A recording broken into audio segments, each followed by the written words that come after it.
the Jason Cabin Experience. I'm your host, Jason Cabinets. I'm currently building across 3 areas. I'm helping scale software through TechBank, also sourcing deep tech startups with EarthVC, and bringing people together through events like the Seattle Deep Tech Demo today. My podcast is where I talk to people actually building stuff. My guest today is a second-time guest, Nick Hughes. Nick, thanks for being here today. It's a pleasure to be here, Jason. I'm excited to dive deeper in chat. Yes. So, Nick, first I want to start with this, and hopefully you come to doing this right. So, can you talk about the origin story? On the last podcast we did like a few years ago, you talked about it, right? But if I remember correctly, you was doing something called Feature Friday. It was going pretty good. And you were in a relationship, and the relationship kind of went the wrong way, right? Yeah. And you use that as a catalyst to build what you're doing now. Can you kind of talk about the backstory if you can?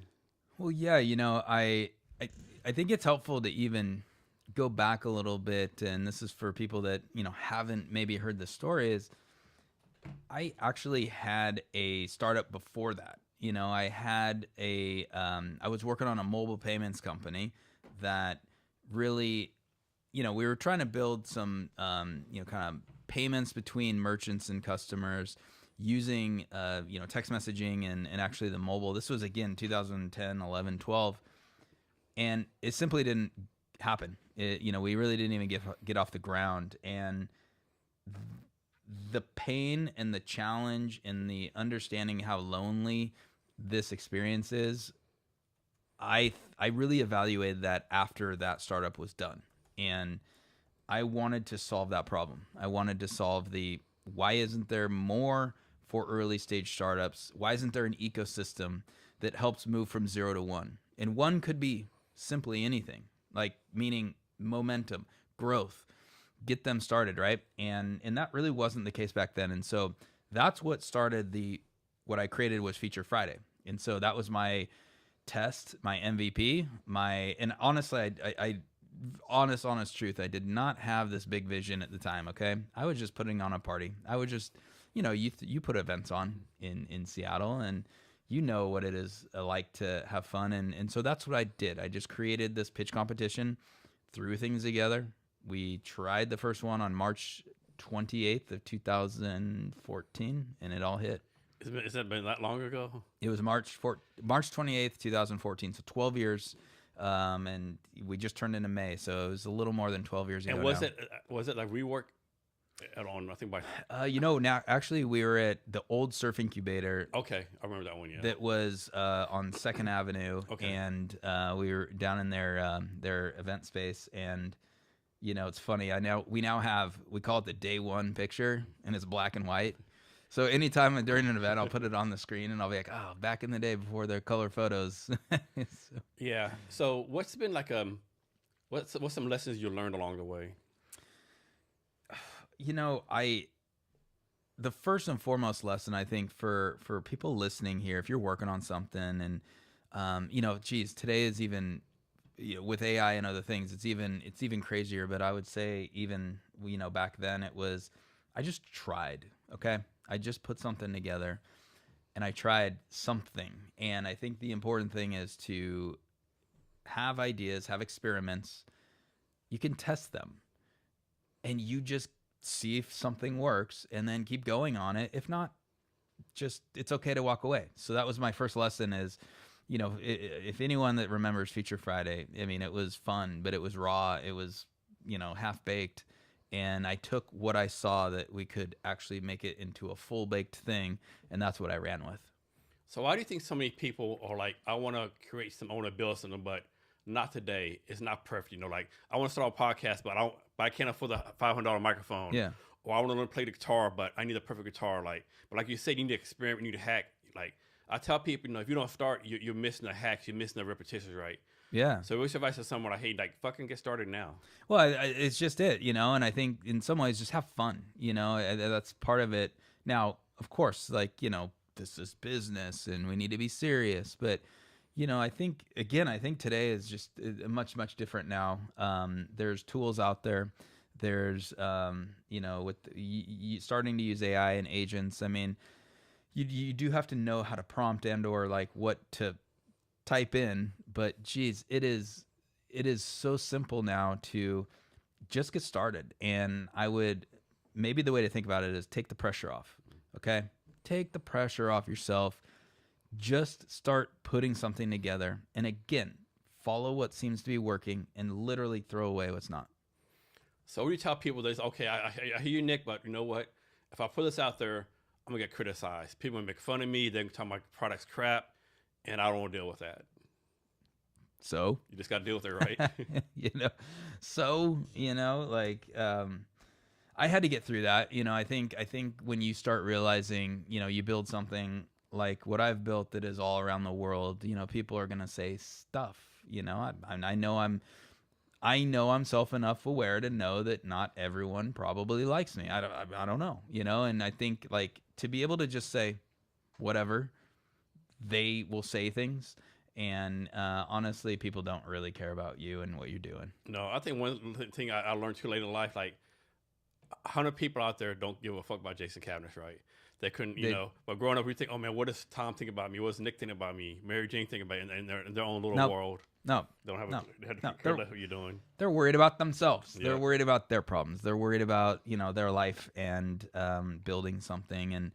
And so I think that's the lesson is don't worry about it. And I think the bigger thing is if there is any fears or there's challenges, those quickly leave you once you start doing it, right? And more challenges will come into place, obviously. But the like worrying about what people think or what am I gonna look? Just go do it, and you're gonna get over that stuff. So you've been doing this since 2014.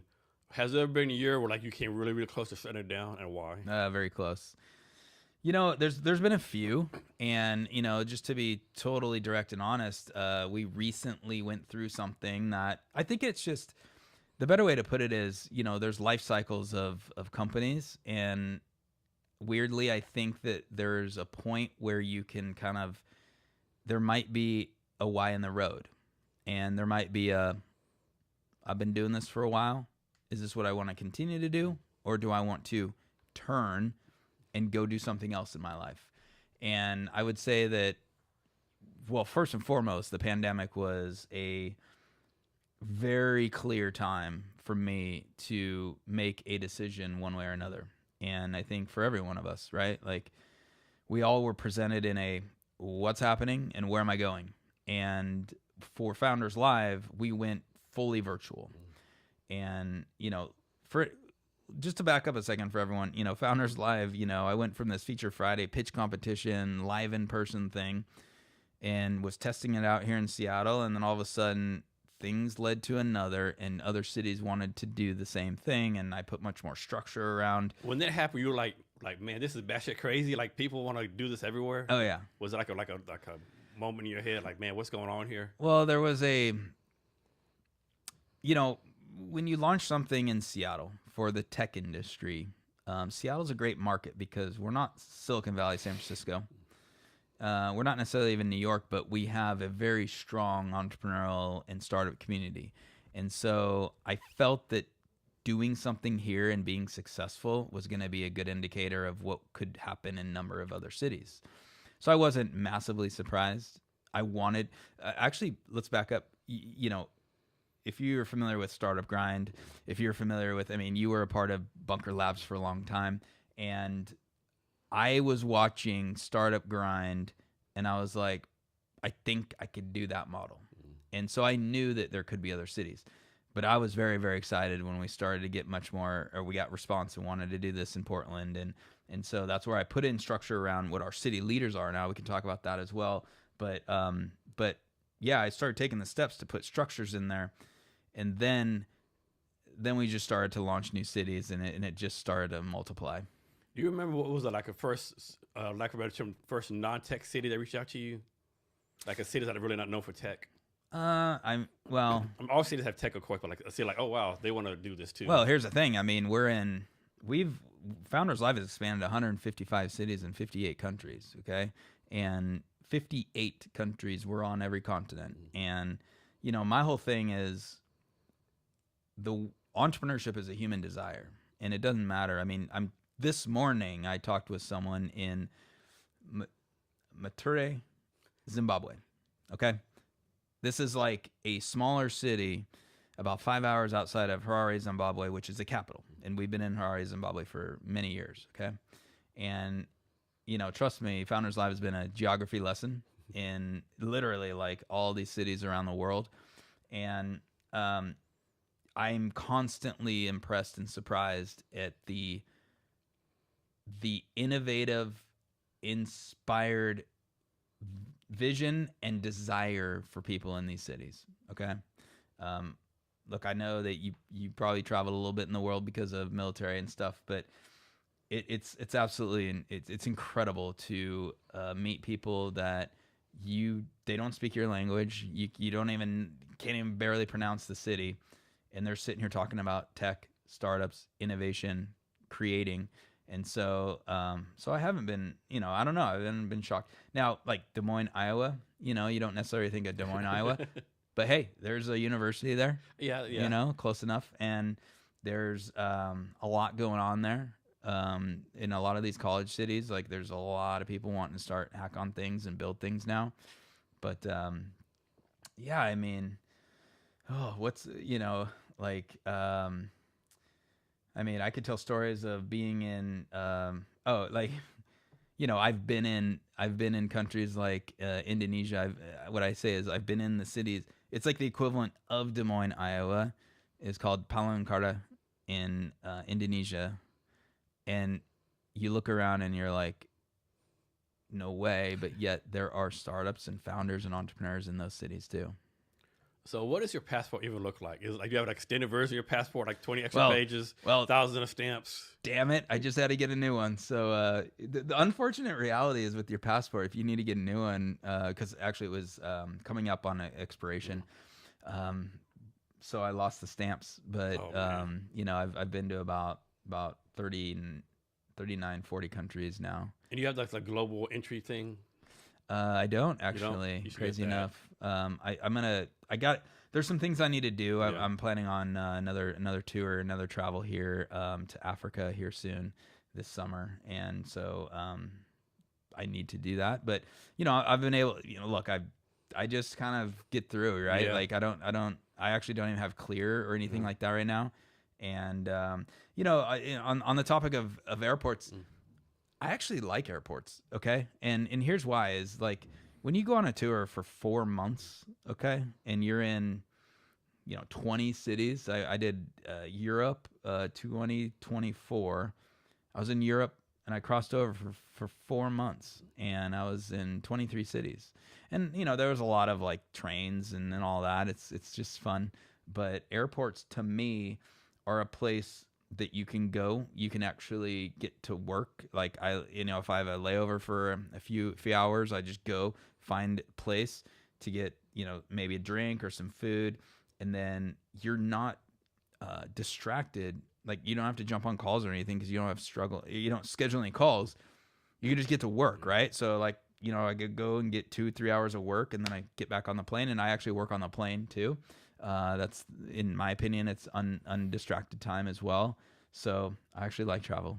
So are you like to get there last minute as possible, or you like to get there too early? Oh, I'll get there. No, okay. If you want to get into it. So the challenge of Airbnbs, okay, is that you have to check out of Airbnbs at some point in time, and you have to, kind of deal with the, when do I need to leave my Airbnb, and then when do I need to go to, the airport.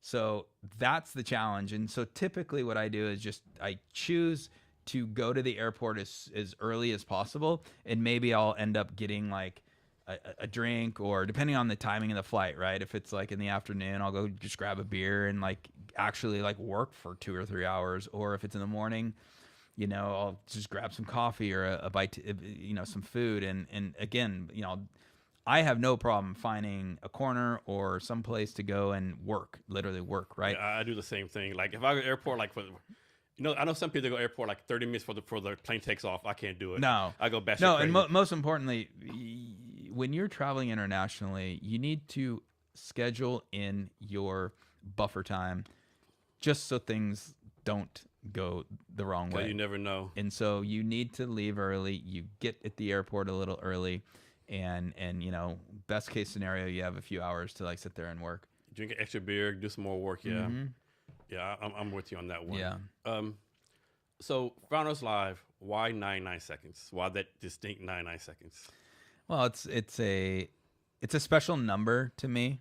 Crazy enough, I graduated high school in '99, so I was always like the class of '99, and I didn't realize at the time how impactful that number would be. But more specifically, when I started Feature Friday, there was like these other pitch competitions that were like 2 minutes or 3 minutes or whatever, and what I decided was I just decided on a number. I didn't realize that this was going to be such a unique thing, but I said, hey, rather than 90, let's do 99 seconds. Let's be a bit more unique.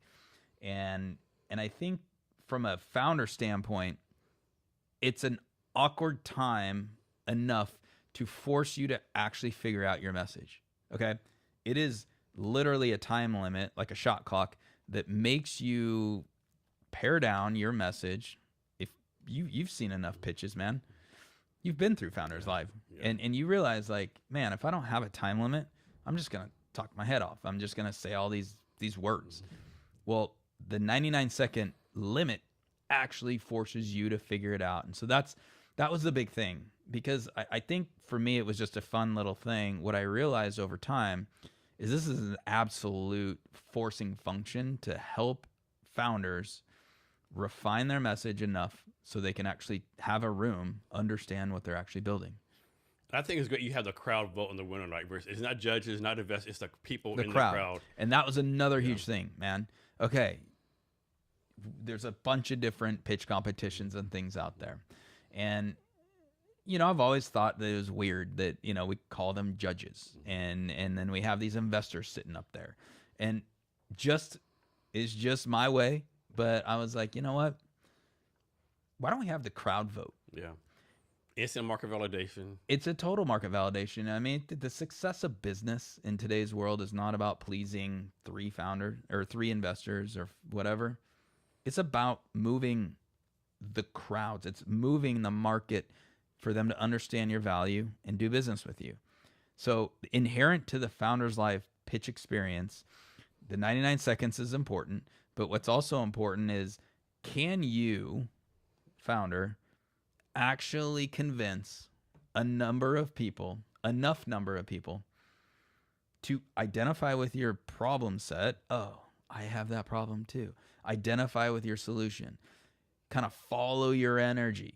And then at the end say, that was the one I want to choose. And you realize that's happening all over the world.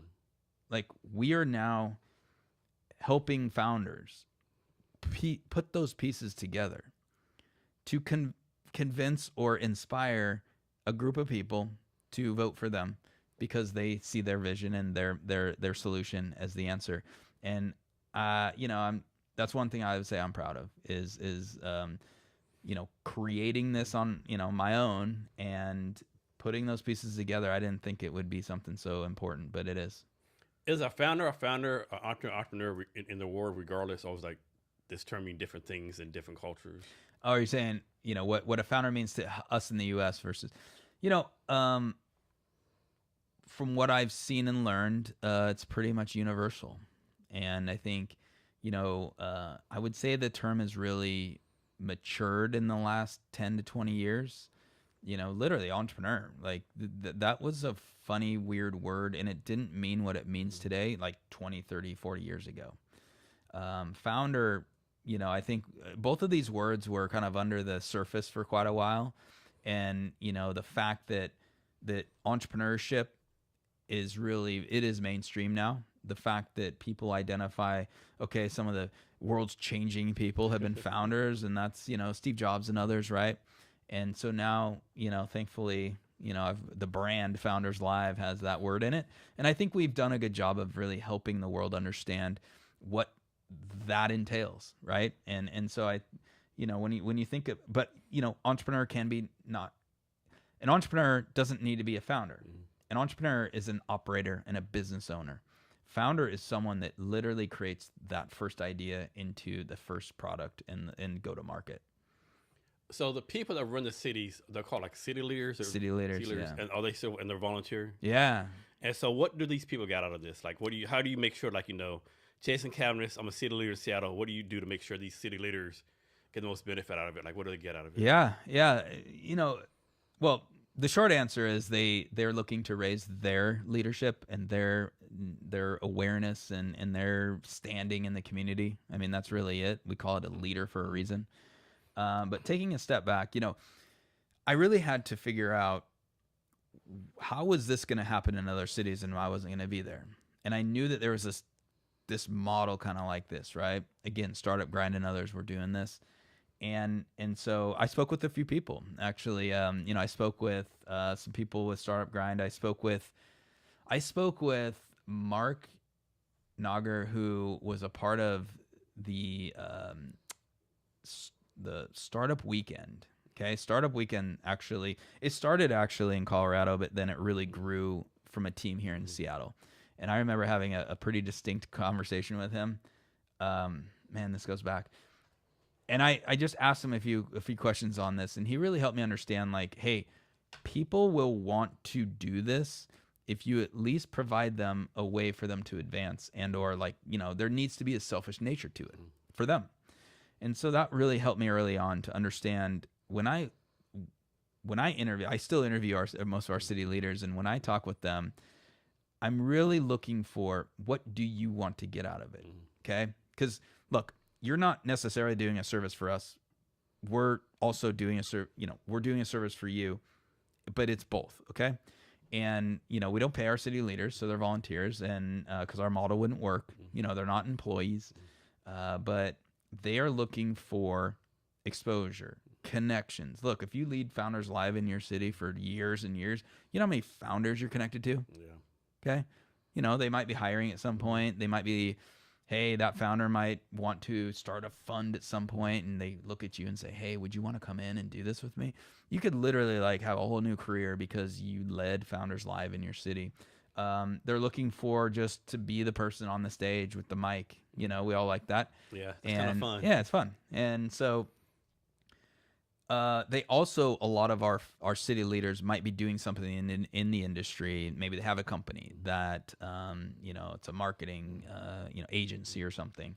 So they're looking for their exposure. That's why I say, what's selfishly, because it's important to have a selfish reason to do this. Like, what are you looking to get out of it? And we hope them to really identify that. So Nick, what's your selfish reason for doing this? Wow, my selfish reason. I think, I think I would like to leave this planet whenever I do, having impacted it, and I think that this is the best way to do that.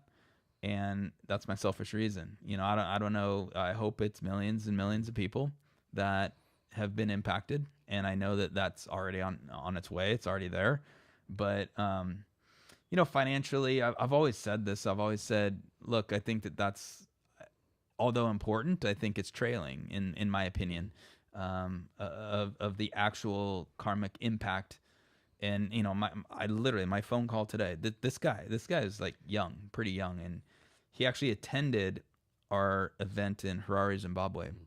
And we get on this call, and he literally, well, first of all, he was really well spoken. I was pretty impressed.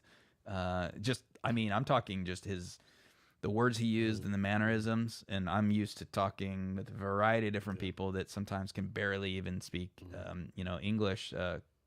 About a couple weeks ago, so it looks like we're going to launch in the DRC in Congo, and we had to have a third person that was interpreting. So they were just speaking French. And then I'm sitting here just asking the question, and it was kind of translated. Okay. But, my point of all this is this guy was so excited to meet me. And, he had just attended the event in Harare about a week or two ago. And now we're looking at an expansion in another city. And he literally was you could tell. I mean, he was just almost nervous, but he was also speaking really well. And, when you kind of sense that impact, it's it feels good. I mean, it's what am I gonna lie? Like, no, it feels good to. This is someone in Zimbabwe, okay? Like, this is not like Seattle where I've been building this, and that's pretty touching. And I literally almost every day, that's like I'm doing something like that. So today's May 4th, 2026. Yeah. Let's fast forward to December 31st, 2026. On that day, what needs to happen the rest of the year for you to say this was a good year for Nick Hughes and for Founders Yeah, Live? I like. Hey, great question. We have a few things in place that are now moving. It's actually our marketplace side. This is the business model side of Founders Live, and we can jump on these ideas later. But like in terms of AI, we have some really interesting projects happening that are going to tremendously automate some of our back end systems. That the end result is bringing, at least we're starting to reach out to and touch a lot more companies that would want to sell into Founders Live. Basically meaning, do they want to reach the startups that literally are telling us that we've got needs in legal, we have needs, we're looking for software development, we're looking for, healthcare, we're looking for funding. And so just building out the business side, it's actually it's a B2B marketplace. So what makes this year great is on December 31st, we have, like, the momentum has taken over on the marketplace. We actually will have we're going to have an outside team pick up some sales, or actually a lot of the sales activity. And we will cross over. It'd be 6 figures in monthly recurring revenue, which that is, we haven't yet, to be honest with you, which is crazy. And things are taking off. So that's where we're going with things. Can you talk about the process of like starting what you're doing and then the process of transition to like going to a marketplace? Like, okay, I'm doing Founders Live, this stuff for free, but now, you know what? I got to pay the bills. Let me figure out how to monetize this without, disrupting the culture of Founders Live. Oh my God, that was a very significant point in Founders Live and me. Okay, so let's back up a second. Events that happen in cities really usually, well, they require sponsorship, right? Or like, how are you gonna? You've got food, drink, you got rent for a venue or whatever, and those costs need to be covered. And so for Founders Live, we just basically say it's locally supported. I simply say that with our cities. Figure it out. Locally supported. And yet when you look at the ecosystem globally, when you look at this and you say, okay, how do you make this thing work on a global scale? And we needed to figure out a way that we could.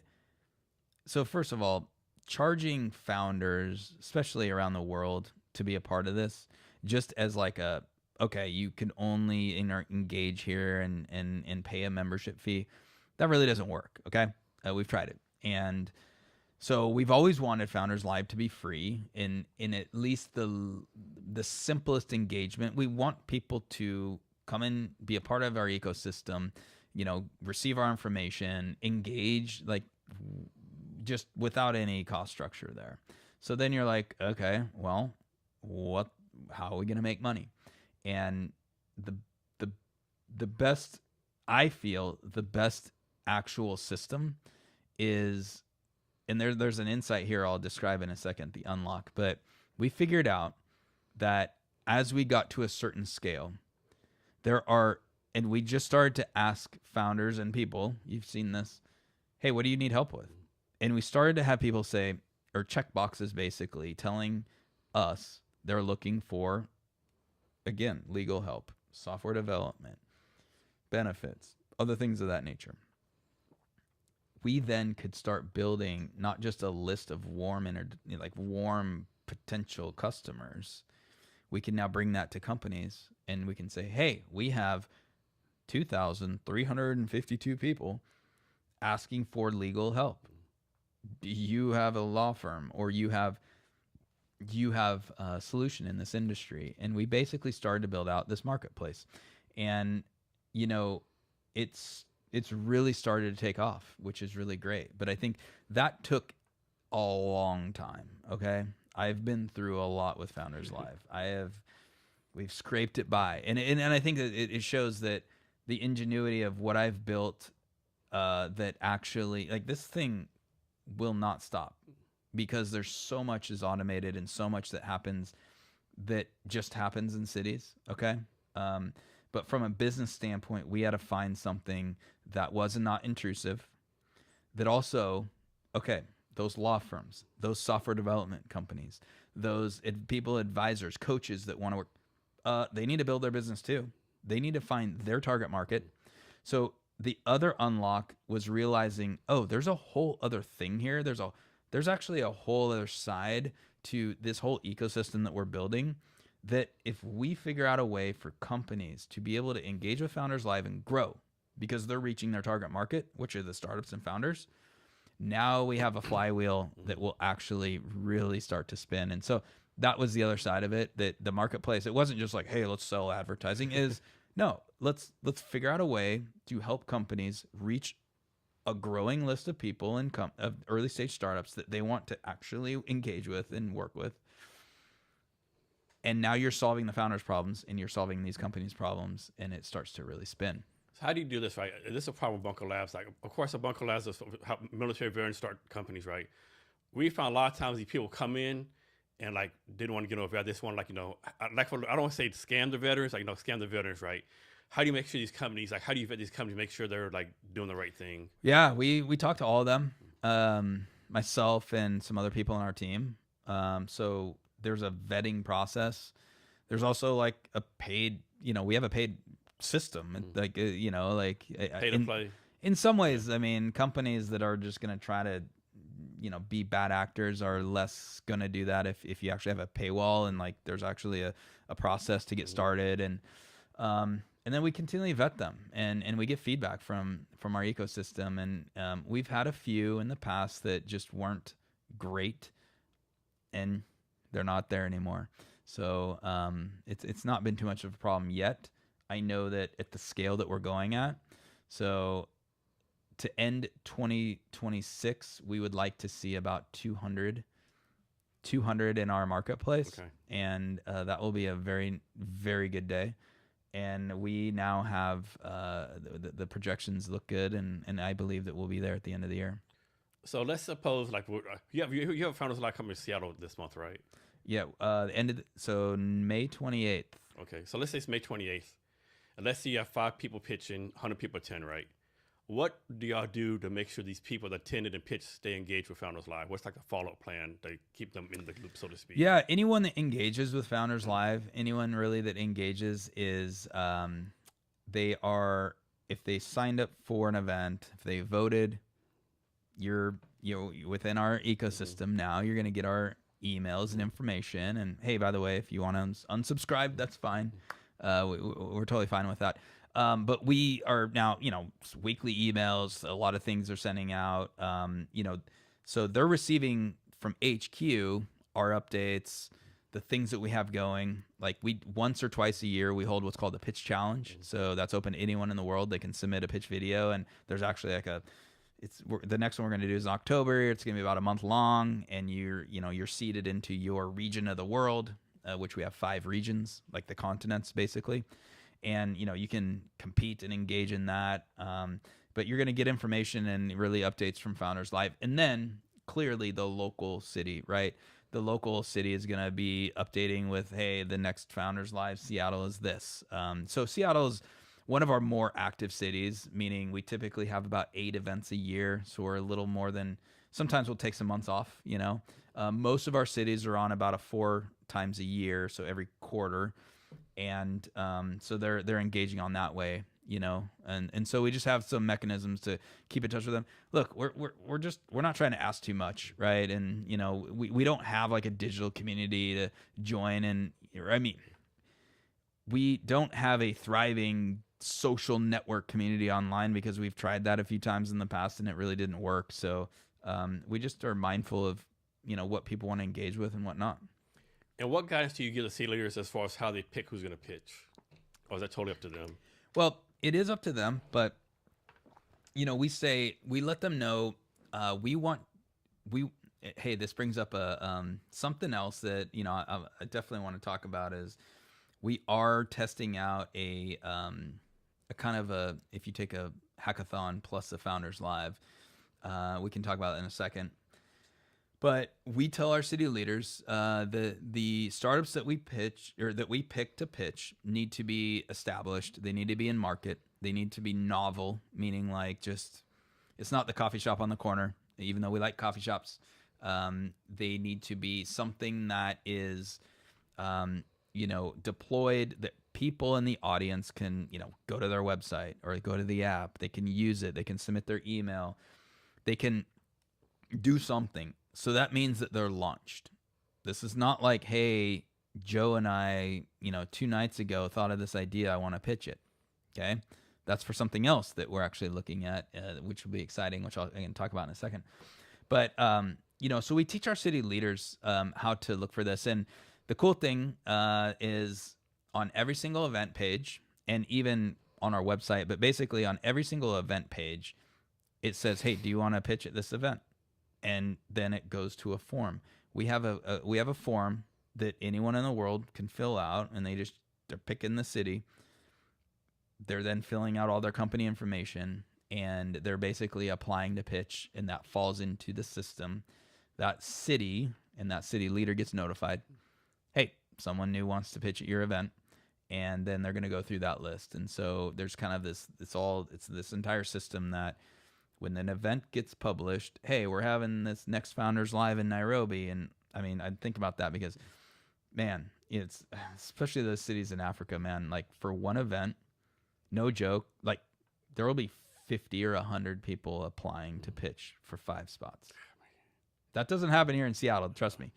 Usually it's like 5 or 10, or maybe, 10 or 20, I don't know, for a Founders Live event that you got to pick the 5. Mm-hmm. Cairo, it's like 100. Man, how do you even? I mean, like I'm sure all like solid startups. Like, how do you even pick? It's like, crazy. Yeah. Look, it ain't my job. Yeah. I'm just the CEO. Yeah. So it's funny, but I think that proves a lot, right? That proves that there's such desire there. And first of all, Cairo, about 20 million people. Mm-hmm. Okay, 20 million compared to not even a million whatever here in Seattle, but. So it almost is relative, but when you look at that, it's massive, and so there's a lot of need there, but yeah, our city leaders need to go through, and your job is you hold a Founders Live event. Ideally, it's 5. Okay, it can work at 4, but 5 founders, and you find them in some way, shape, or form. So how do you go about picking what city you're going to go to next? It's a lot of inbound, man. We obviously have our list of desired, and that continues to grow. We also, one big thing is look, full of transparency. We're in a lot of cities around the world, but a lot of those have been quiet. So I would say it's like half right now are lacking a city leader. So let's talk 60, 70 cities. Okay, so.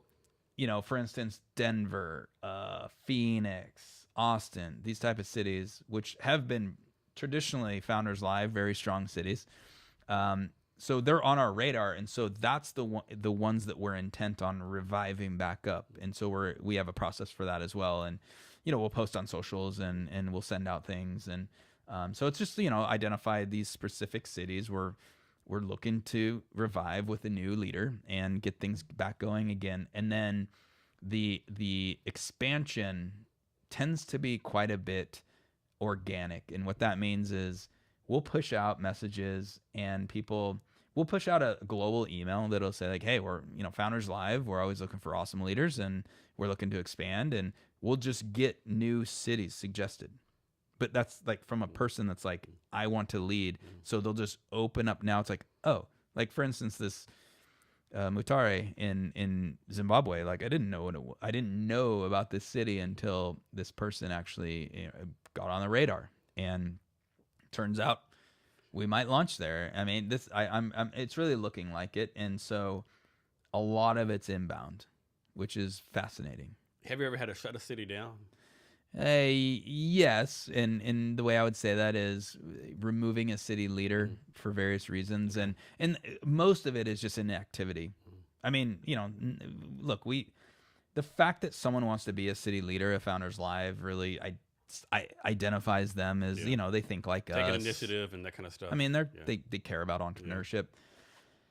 The inactivity basically meaning, look, you need to have an event once every 3 months. If 6 months goes by and we haven't had anything, that's you're basically now in the inactive, and then we'll send messages and it's like, hey, due to inactivity, we've removed you, and that's unfortunate, but that's really it.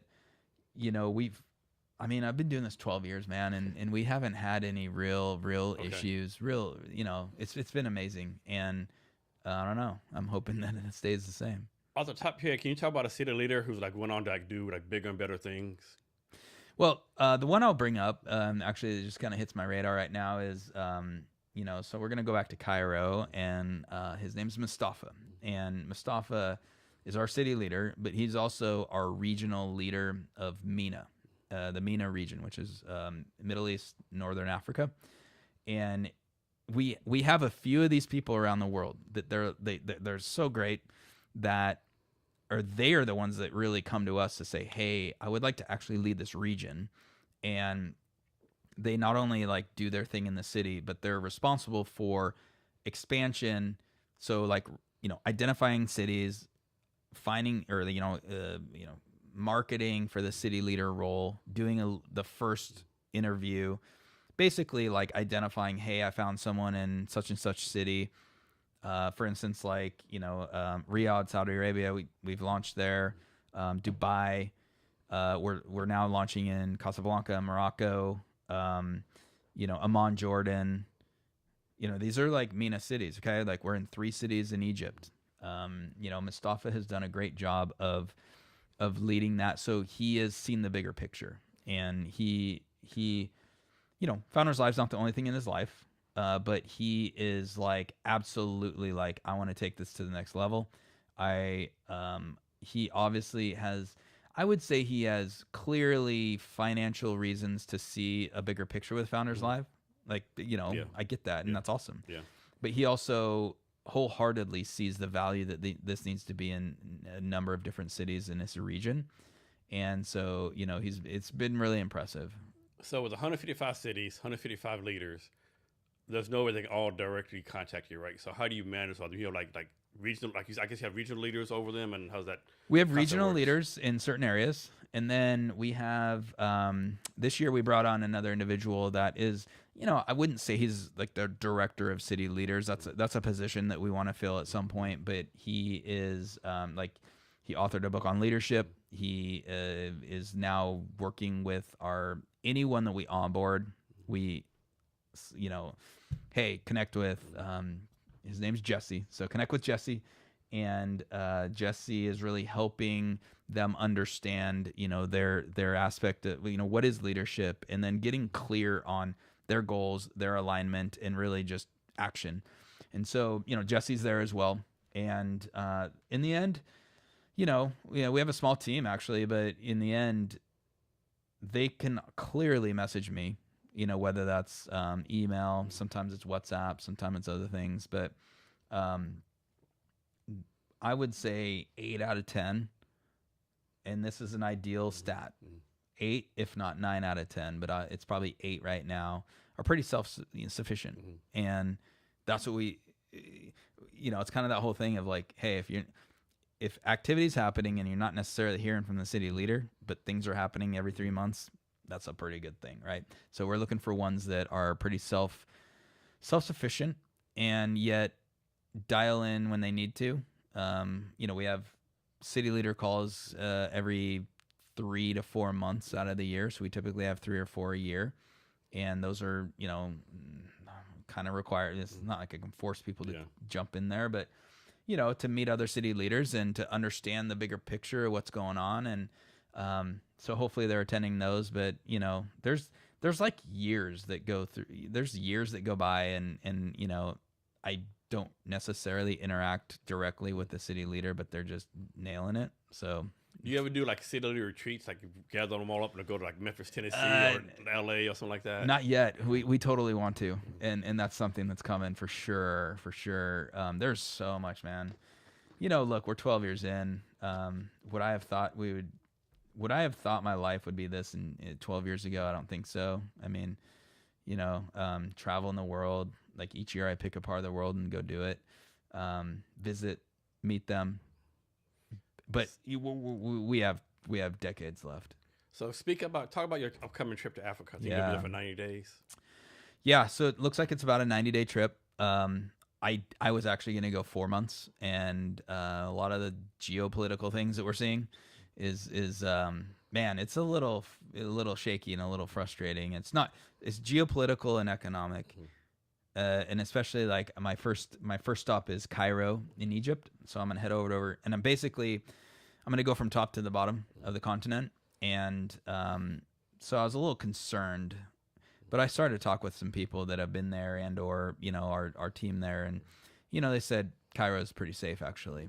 And so I'm going, and it'll be early August. I'll probably leave the 1st or the 2nd, and then I'll come back at the end of October.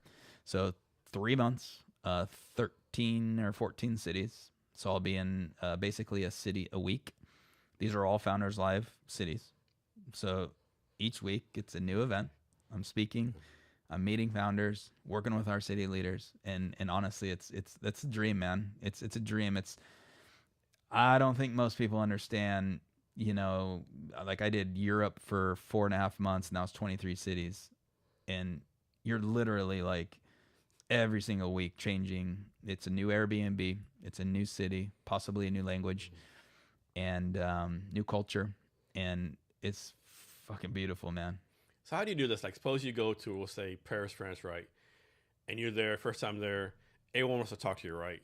Like, Jason can't talk to you, I'm talking, and you're like, in your mind, okay, I need to rap with Jason because there's like 30 people behind him, right? How do you like do that without being rude, so to speak? It's tough, it's you get used to. I mean, I've like been in an event where there's literally a line, and it might have been 45 minutes to an hour, and people just are like wanting to talk. Okay, and I get it. It's fine. I'm there. I mean, especially if it's Founders Live, I'm working basically. It's fun, but I'm curious too, right? So I'm asking people. I want to hear about what they're doing and what they're building, and to me, it's pretty special because I'm in their city and I'm a guest. I'm visiting there, and it's just, man, I take it in. I mean, there's been times where I just when you have that moment and you're kind of like, oh my God, like I'm aware. You're taking in this like almost out of body, like, holy crap, I'm in Edinburgh, Scotland. And I'm at a Founders Live, and I'm the CEO. And I built this. And I built this. And yet then you just flip into like, hey, what's your name? What are you building? Yeah. Cool. What's up? And so it's fun. And so you just, obviously I'm pretty good at being able to say, hey man, like, I got to go to the bathroom, or hey, I actually, when it's obvious and there's a line, I need to talk to this person real quick, so you just you try to do about a 3 to 5 minute, and then you got to move on to the next person. But it's fun, man. It's fun. And first of all, I've been in Africa before. So I visited, in 2019, I actually traveled. I did a bit of a world thing. This is how it kicked off all the travel. And I think I told you that, right? We got in that story of like, the relationship ended and I just really hit the road, and it was fun. And 2019 I visited Zimbabwe and then South Africa, and I was like, wow, it was just really cool.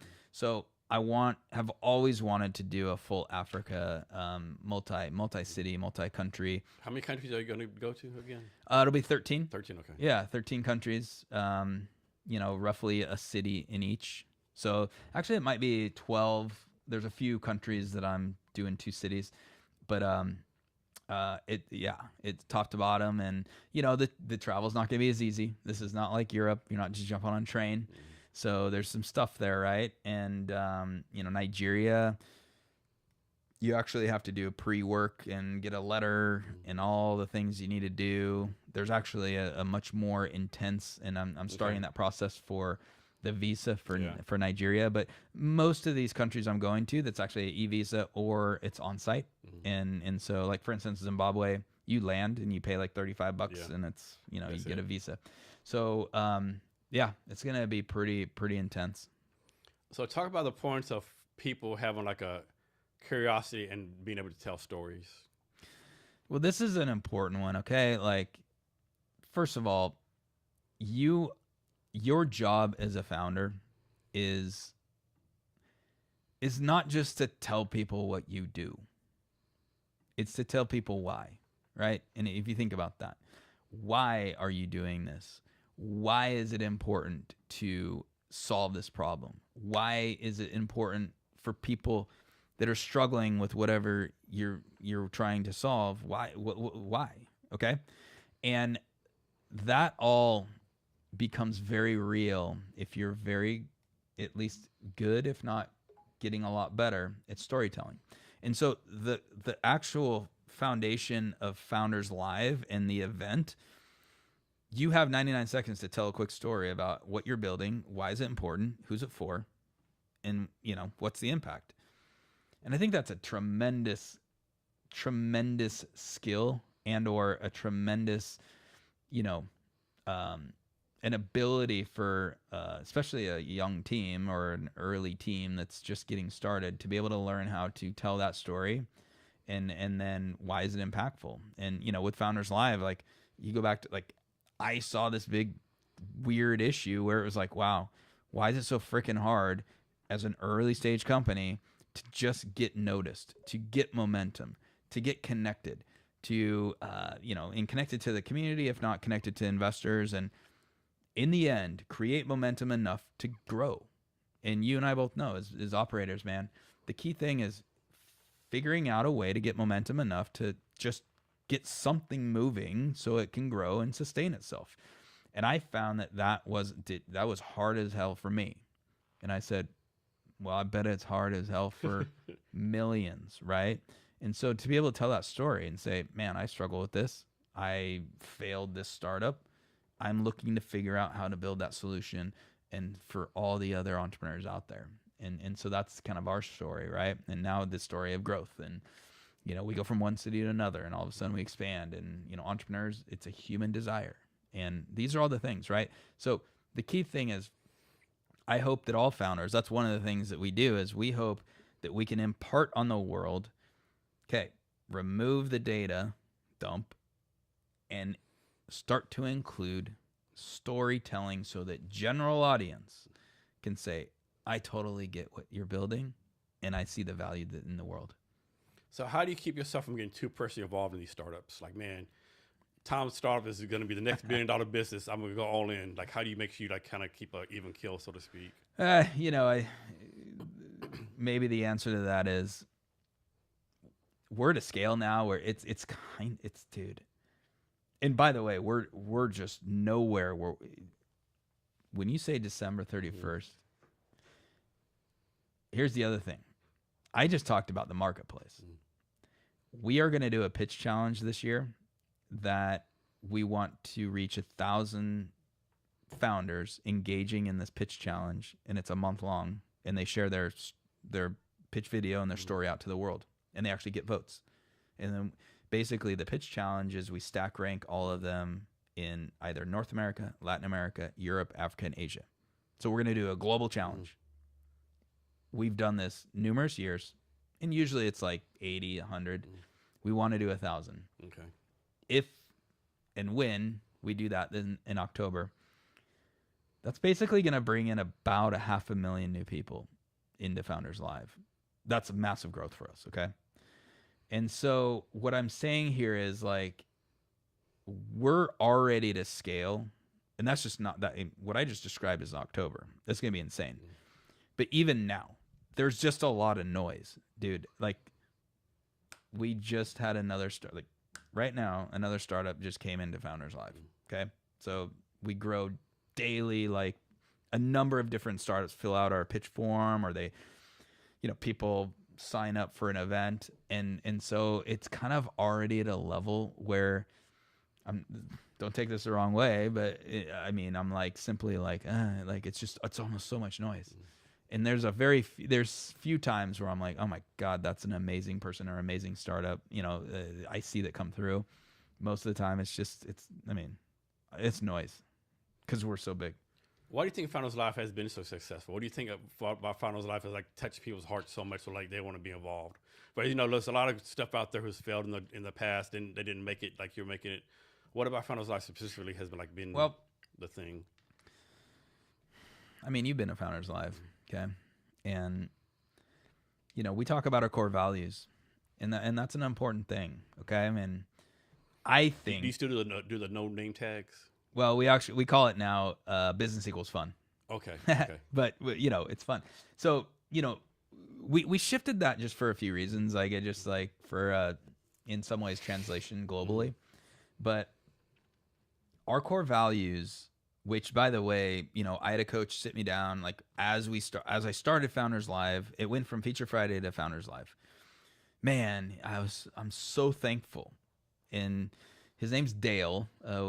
We don't talk that much anymore. I need to reach out to him. I think that I remember that kind of reminds me to reach out to him.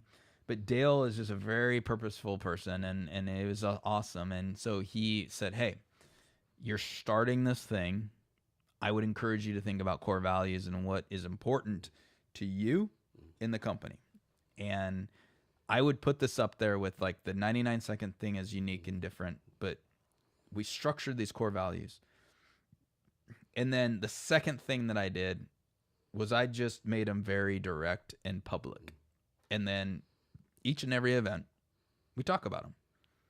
So if you go to a Founders Live event, and this usually, hopefully is true because it should be true in all the cities, because it's in our slide deck that all the cities like, hey, we have a kind of a master slide deck that the cities can use and they can customize it to their language or, their city. But there's literally a slide for each of our 5 core values.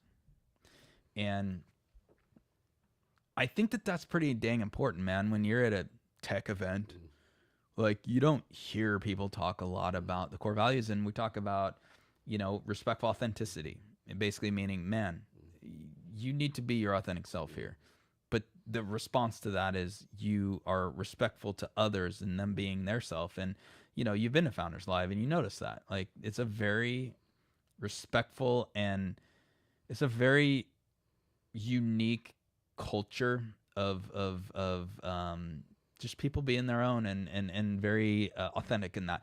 Secondly is, the open the door concept is tremendously important. That means doing great things for people. Okay. There's a lot of introductions and a lot of things happening. You think about gathering around the campfire. Okay. That's another one. Yeah. And that's literally community. Yeah. Okay. Like, I don't know, those words came to me. Like I thought of those words, but it's like gather around the campfire means that we're gathering, we're entertaining, and we're telling stories of a future we imagine. And I think people just grasp that. And so I don't know. I think that's part of it, man, is like you start to identify as a human, you go to a Founders Live and at least one of those core values like pop out to you to say, that's really cool. And I feel a part of, or at least at home with this community. What's a city you've been to and you're like, wow, this food is just amazing. Like, I can't believe how good this food is.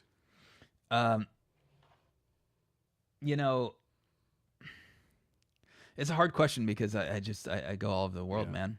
And, but here's what I'll say. Indonesia was a very interesting experience. Indonesia they speak Bahasa Indonesian. Okay. So there's like 100 dialects of actual Indonesian, but there's like kind of a main one or two. And so, the whole time I was there, which was 2 months, I was in like 8-10 different cities. Yeah. I did not, you have no idea what's going on. Like, and most of them are like, they might be able to read English, or at least maybe they know it vocally. They can't speak it. Yeah. So when I was out with our teams and like I'm just kind of out, I would literally be like, just order anything. Like I'll eat anything basically. So I just tell them to like order stuff, and like a lot of it I didn't even know what it was. But they have a lot of times when you sit, they'll do the kind of collective thing, right? So like they'll just bring out plates, and there might be 4 or 5 people sitting here, and you basically are just kind of pulling from a plate and serving yourself. And so just a bunch of spicy stuff, a bunch of kind of some exotic little animals and things. And Have you ever had it where like they're like, okay, there's no way Nick will eat this, Let's see what Nick will eat, Oh, spicy wise, yeah. Yeah. And I would do it. And look, if you train yourself well enough, I mean, it's spice to me. I definitely have had a too spicy, but going through Southeast Asia, you're gonna get used to it. So, but man, Indonesian food's great. And here's another thing is there's a lot of street food. Yeah, street food's the best. But like their street food, which by the way, you could spend $5 or $6 US. Yeah, easily. And you're getting equivalent of probably $30 or $40. Yeah. And it's like outdoor seating. Okay. Mm-hmm. And so what this is in their cities, street food is equivalent to like the fast casual here. Okay. So it's like it's not tremendously great, but it's not horrible. Yeah. It's not bad. It's just normal. And there's so many places where you're like, this is some of the best, like, this is good. I mean, you're like, wow. And they kind of are like, whatever. And you're like, no, this is actually really good. Yeah. And it's street food. Like, I mean, street food literally means like, it's actually, there's, maybe there's 30 people, there's like seats for 20 or 30 people. And it's actually made right there. The stoves on the street, the propane, whatever it is on the street. But you're not like questioning it. No. You're like, oh no, this is a real establishment. Yeah. This is fine. They've been every day for like the last 10 years probably. Yeah. And it's so good, man. So good. So yeah, it's awesome. So talk about this traveling docuseries you're doing. Yeah. So, well, in side note, like this is, in some ways, this goes back to what I was saying earlier. You don't learn until you experiment. Okay. So, every year I pick a part of the world and go travel it. And obviously if I can, right. Whether hopefully it's not too much of a global wars going on or economically. So I'm hoping if all goes well, I will go through Africa this year. As I've been traveling, and this was encouragement from our team. It was like, well, you're traveling. Why don't you cover it or capture it? And then we started to go down this path of like, what if we actually created a travel series? And part of it is like, I meet so many incredible founders, right? We have incredible city leaders around the world. There are stories, man, I can tell you my life is insane at times, right? And I need to tell that story in one way or another. The founders and dreams of people that I see and meet in these cities and countries around the world, really, it's the curiosity of what is entrepreneurship like in Nairobi, Kenya? What is entrepreneurship like in Harare, Zimbabwe? And I believe that needs to be told. And I believe that needs to be brought to the world. And so we started down the process of creating what's called Exploring Greatness. And really that's just a way for me to encapsulate and capture my experience on the road. So literally like what it's like to travel for 4 months across a continent. My experiences day to day, building the company, me meeting people and really capturing their story. And I think that's the switch is first, these first few years have kind of been like, it's a little bit just kind of a small project of like me, almost like a little docuseries of me on the road. And now we're transitioning into much more. We want to involve more people. We want to have interviews. We want to do things like this and really capture the stories of people I'm engaging with on the road. And so that's what we're doing. So how do you run a worldwide remote first company? Like, are you on like Seattle time, Indonesia time, like different time schedules, different time zones? Like, how do you make it all come together? Well, when I'm based here in Seattle, obviously, I'm here, and it's kind of funny. I've actually been in town for a while, and so I've just kind of been on a, I'm back in this time frame, in this zone, and all that, and so when I'm here, I'm obviously working these hours, and here's the thing, like it's important to understand, especially like building something like Founders Live that's global. You know, the emails are gonna be there when I wake up, okay, and what I need to do is so I don't try to I'm not working until 12 or 1 a.m. I'm not. Like, guys, like you can grow a global thing and have a normal schedule and like work, I basically have a normal schedule, okay? And secondly, I use a I there's a it's time it's essentially a time zone converter. I use this website I just pull up all the time. Okay. And what happens is whoever I'm interacting with, meeting, like trying to schedule a call, for instance, like the guy in Zimbabwe, I literally will go to this thing. I just go to this, I type in date and it just goes, it's like time zone, date, it's dateful.com, I think. And it'll say your local time and you can like choose any city in the world and you can literally see the correlation time. And so then I'll say like, hey, are you free or I'll just list off like 2 or 3 times that they can book. But here's the thing. I'm picking times in their day that map to my availability because, dude, I'm not going to wake up at 3 a.m. and have a freaking phone call. Yeah. I'm the CEO. I can choose the time that I work. And so I try to be respectful, but I try to map it to my availability. So most of the time I'm taking calls at 8 or 9 a.m. And that typically is people that are, if they're in Europe, Africa, that tends to be their 4, 5, 6. Yeah. Okay. Asia becomes a bit of a problem. So like 15-hour time difference. It's a little wacky. Off, but like look, and especially India and Pakistan and other places, you just say, hey, are you available at 10 p.m. your time? Mm-hmm. They usually take it. So, I'm looking at their time and then, really figuring out the way to schedule that. And so, hey, it's you have to make choices and decisions on how you are going to operate when, especially people that you interact with around the world.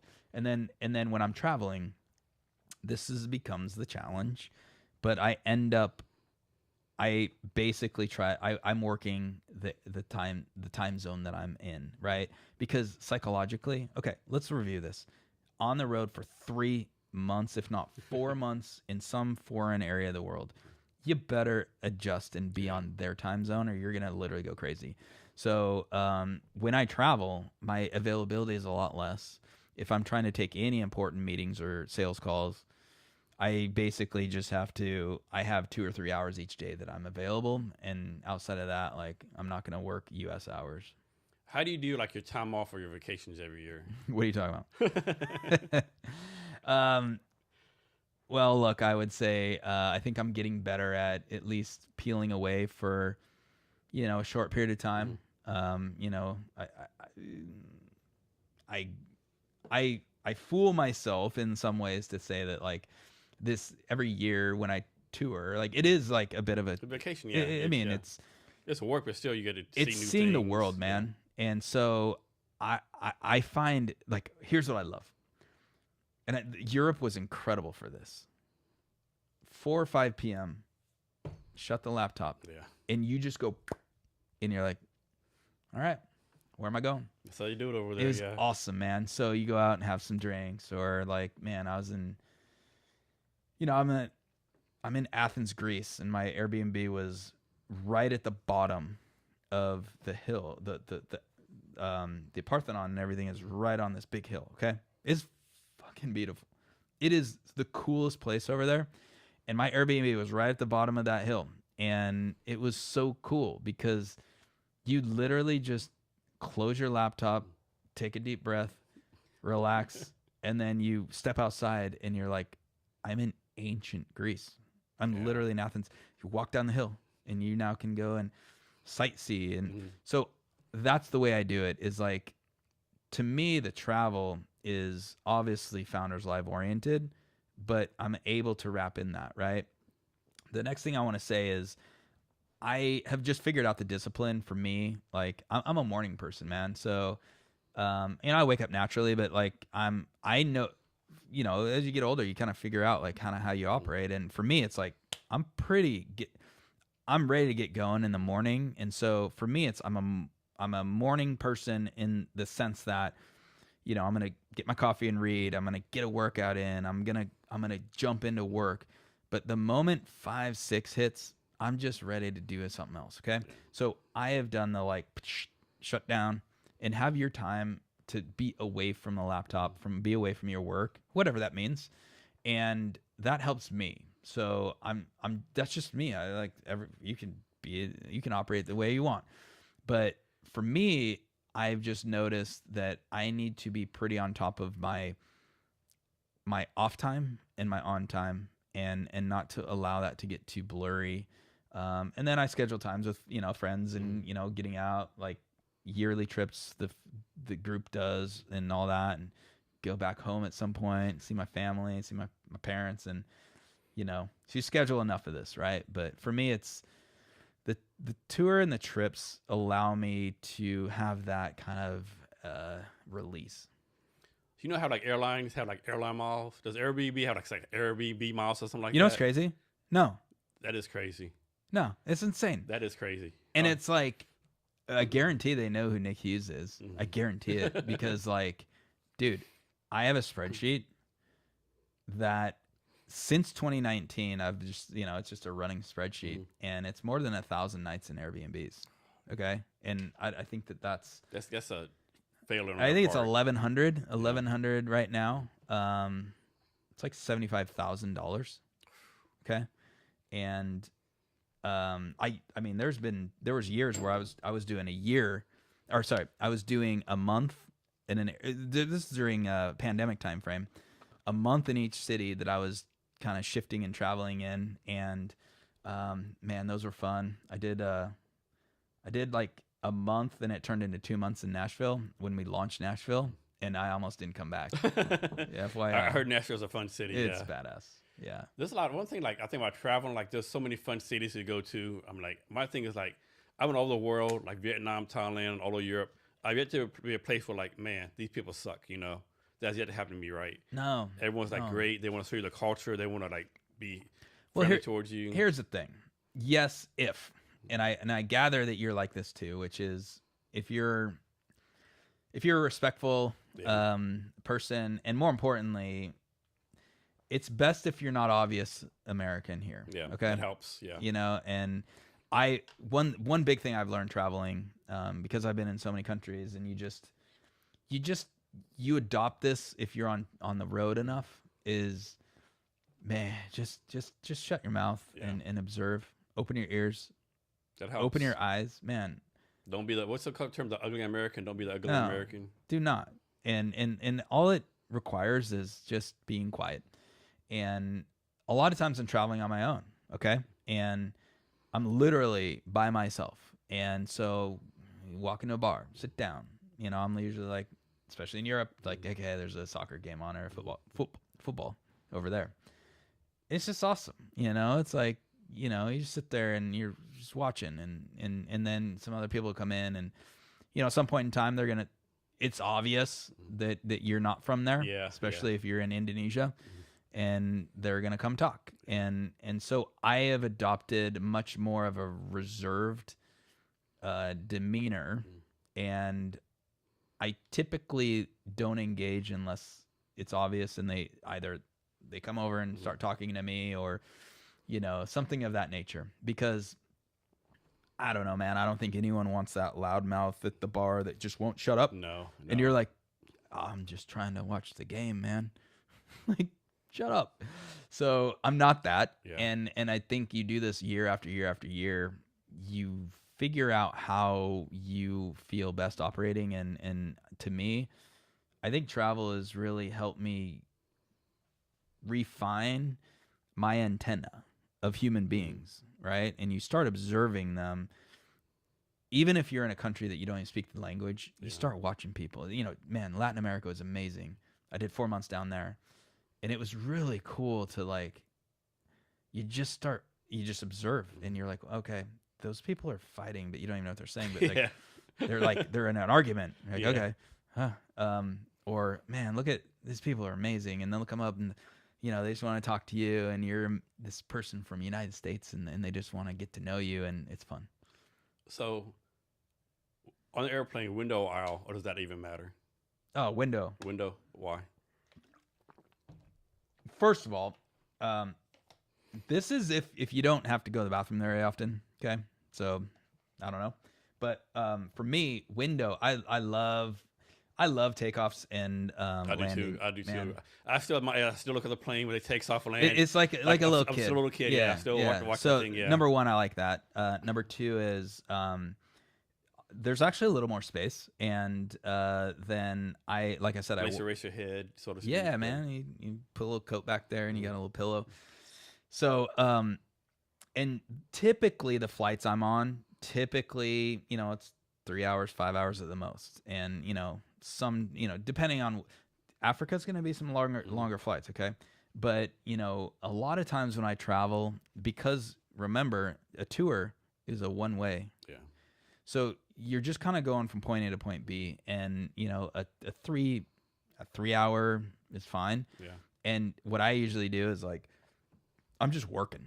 Okay. So I don't want to have to get up when let's say you're on the aisle, you got to get up every time someone needs to go to the bathroom or whatever. So window for sure. And I just throw on the headphones, and man, to me, flight wise, so I have another hack, which is I don't typically do the Wi-Fi. Okay. Because I want to unplug without unplugging. I want to unplug. I don't want to sit here and check my email and all this crap. Like, it actually allows me to, I get in a Google Doc. So I open Google Docs and I do the work offline. Mm-hmm. Okay. That allows me to put thoughts down allows your mind to work without you being like jumping from web page to web page. And so I set a flight plan. Actually, I literally set like, here's like the things I want to go through, and I'll just open. I usually have like a travel. Each time I travel, so like for instance, Africa, I'll have a Google Doc that's literally my flight notes, and I just have a running doc. And then for that flight, I just kind of have the 3 or 4 things I really want to grind on. Nice, dude. It's awesome. And maybe get a beer and you sit there and you're just like hanging out, and there is nothing else to do but work. And then the other thing is I'll read. Flights allow me to read. Read books, and I just use Kindle app. Okay. And but I tend to not read books a lot at home, just because it's harder for flights. Takeoff and landing, I'm reading, so I typically read for about a half an hour. The moment you get on a plane, okay, I'm reading. So it's typically half an hour, 45 minutes before you can like really open up your stuff.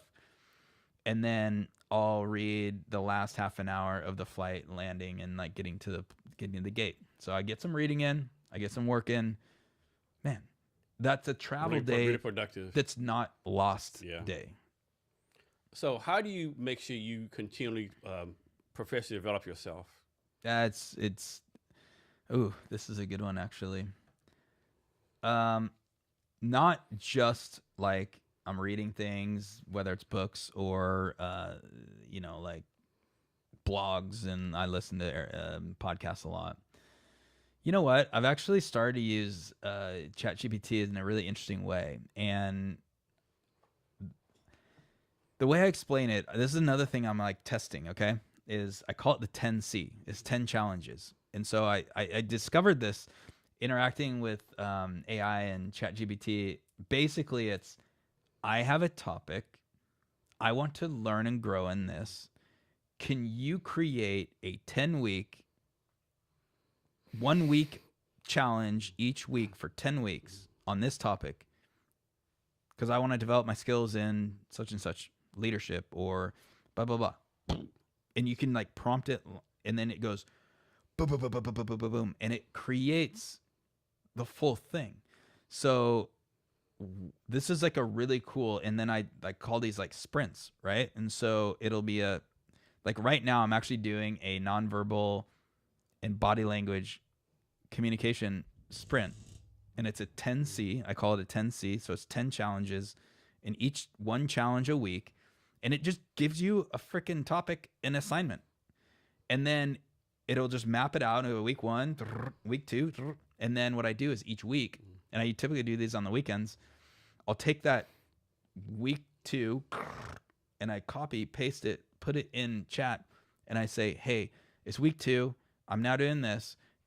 And I give a full kind of overview prompt. And then I'm like, give me 2,000 words on why this is important to develop as Nick Hughes, Founders Live, CEO of Founders Live. Dude, it just goes. Okay. This is basically the world's most intelligent mentor and advisor on literally any topic. And it's forcing me. So that the key thing is it's forcing me to do my work, but it's leading me in it. It's like, hey, this week your topic is this, and that, and you then can kind of like refine it, and then at the end, you're like, okay, well, tell me what my assignment is this week, and it'll just go do this, do that, do this, and then I do it. And dude, I've been doing this for almost a year now. It's so cool. It amazes me when people out there, they say, oh, ChatGPT is making us dumber. You're not using it right. You're not using it You're right. not using it right. You're using it as a Google or ask this simple question, like, you're not using it right. Because me, like, so every day I'll go in there, and then I'll put in everything I've done that day right. And it'll say what I should have done differently. It'll give me my suggestions for tomorrow, all that kind of stuff, right? Look, I think it's an interesting time. I think we... it's just a tool. That's all it is. Yeah, well, I think we don't know what is, what's been created. I think we're not really aware yet. But what I can say is my concern is the general public is going to not use this muscle up here as much as they probably should be. Mm-hmm. Now, what I just described to you and what you just said are the ways to use it as an addition, use it as an assist. Why would you not use the most intelligent thing out there if you could? But I'm forcing myself to continually think. And I think that that's so damn important, okay? So especially founders and entrepreneurs out there, please don't lose that. Yeah, like you can't go in there, ChatGPT, give me a business plan for the next 5 years, right? And just do that, No. Gotta... And by the way, I'm already hearing from founders that are like, they've scheduled time with me and we get on a call and it comes out that they've been working on this for 3 weeks and they really just prompted GPT. And I'm like, you got a long way to go. Yeah. So... on that topic, I'm shifting the topic because I think it's important. I think that, first of all, the future of Founders Live is absolutely, I think, solidified because there's going to be 5, 10, 20, 100x more entrepreneurs than there are now. Because more and more people are going to choose this path. Mm-hmm. Because using AI tools is going to be easier, like we just said, to kind of get. But now they need much more help, and they need ecosystem, and they need community, and they need training, pitch and storytelling, and then path. Okay, but here's the thing: is it's going to be 100 to 1,000 times more difficult because there's just going to be more noise. Think about that for a second, right? And I'm very excited about the future of more entrepreneurship, more fun with Founders Live. Hey, I'm a little concerned, I guess, maybe the word is, that imagine a world that it's 100 times more difficult to be discovered because there's just so much noise out there. So how do you do that? And I think we got to figure that out. So, I'm equally excited. I'm equally concerned that it's just going to get so loud and so noisy.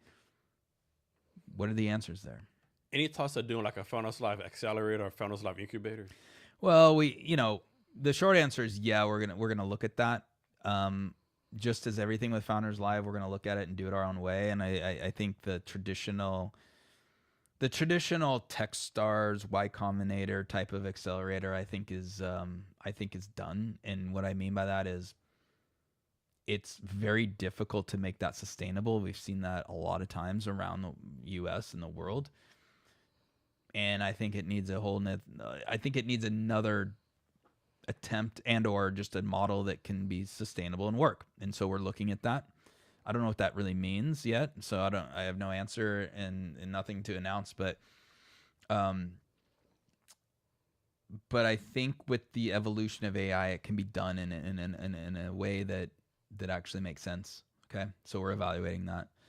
I also do want to speak on the fact of entrepreneurship in startups, and Founders Live up to this point has been showcasing actual, like, hey, these, as you asked earlier, these companies they're deployed, they're in market, they're established, they're growing. That's traditional Founders Live, and that's not going to go away.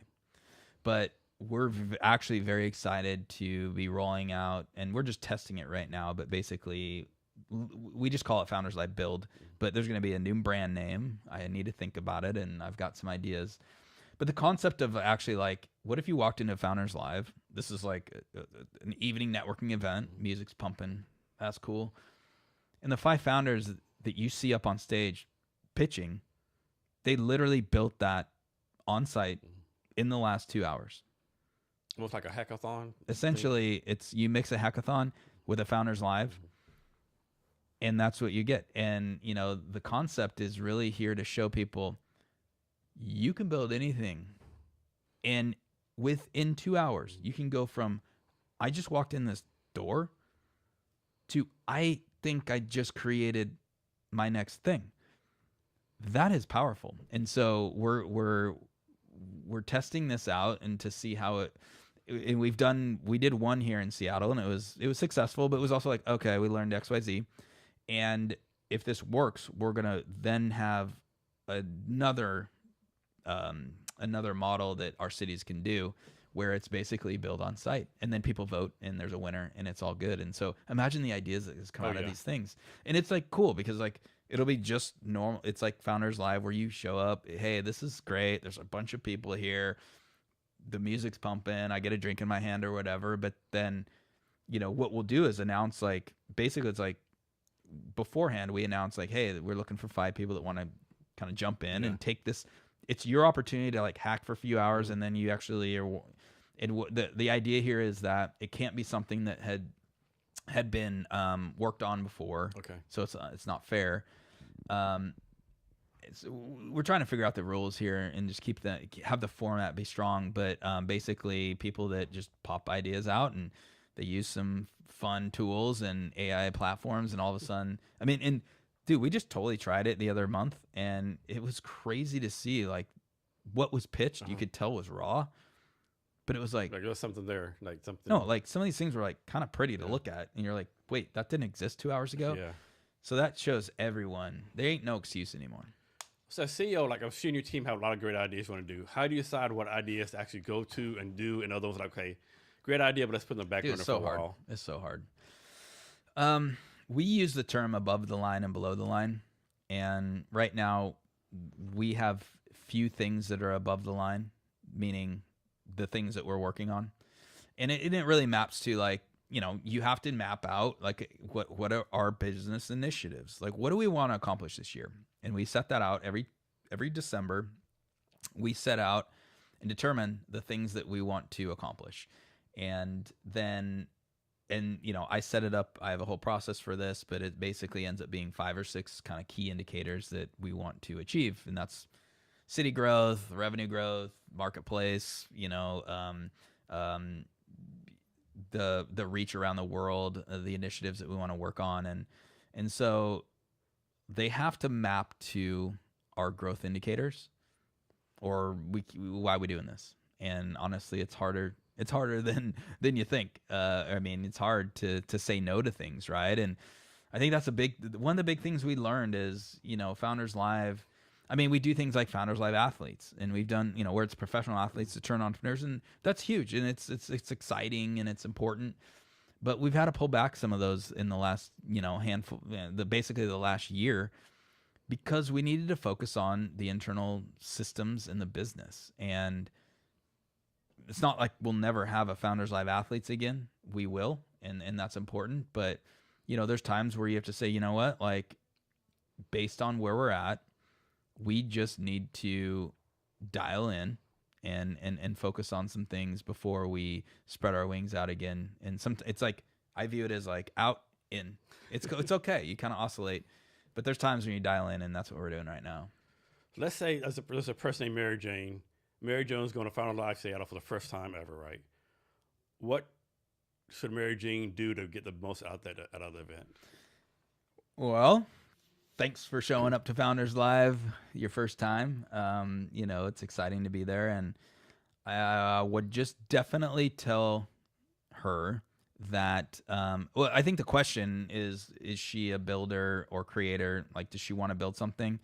Or like, I mean, is she a founder, or is she like, hey, I'm just showing up because I want to meet people? Because that's a different, right? Yeah. But if they're an entrepreneur, I mean, absolutely be watching.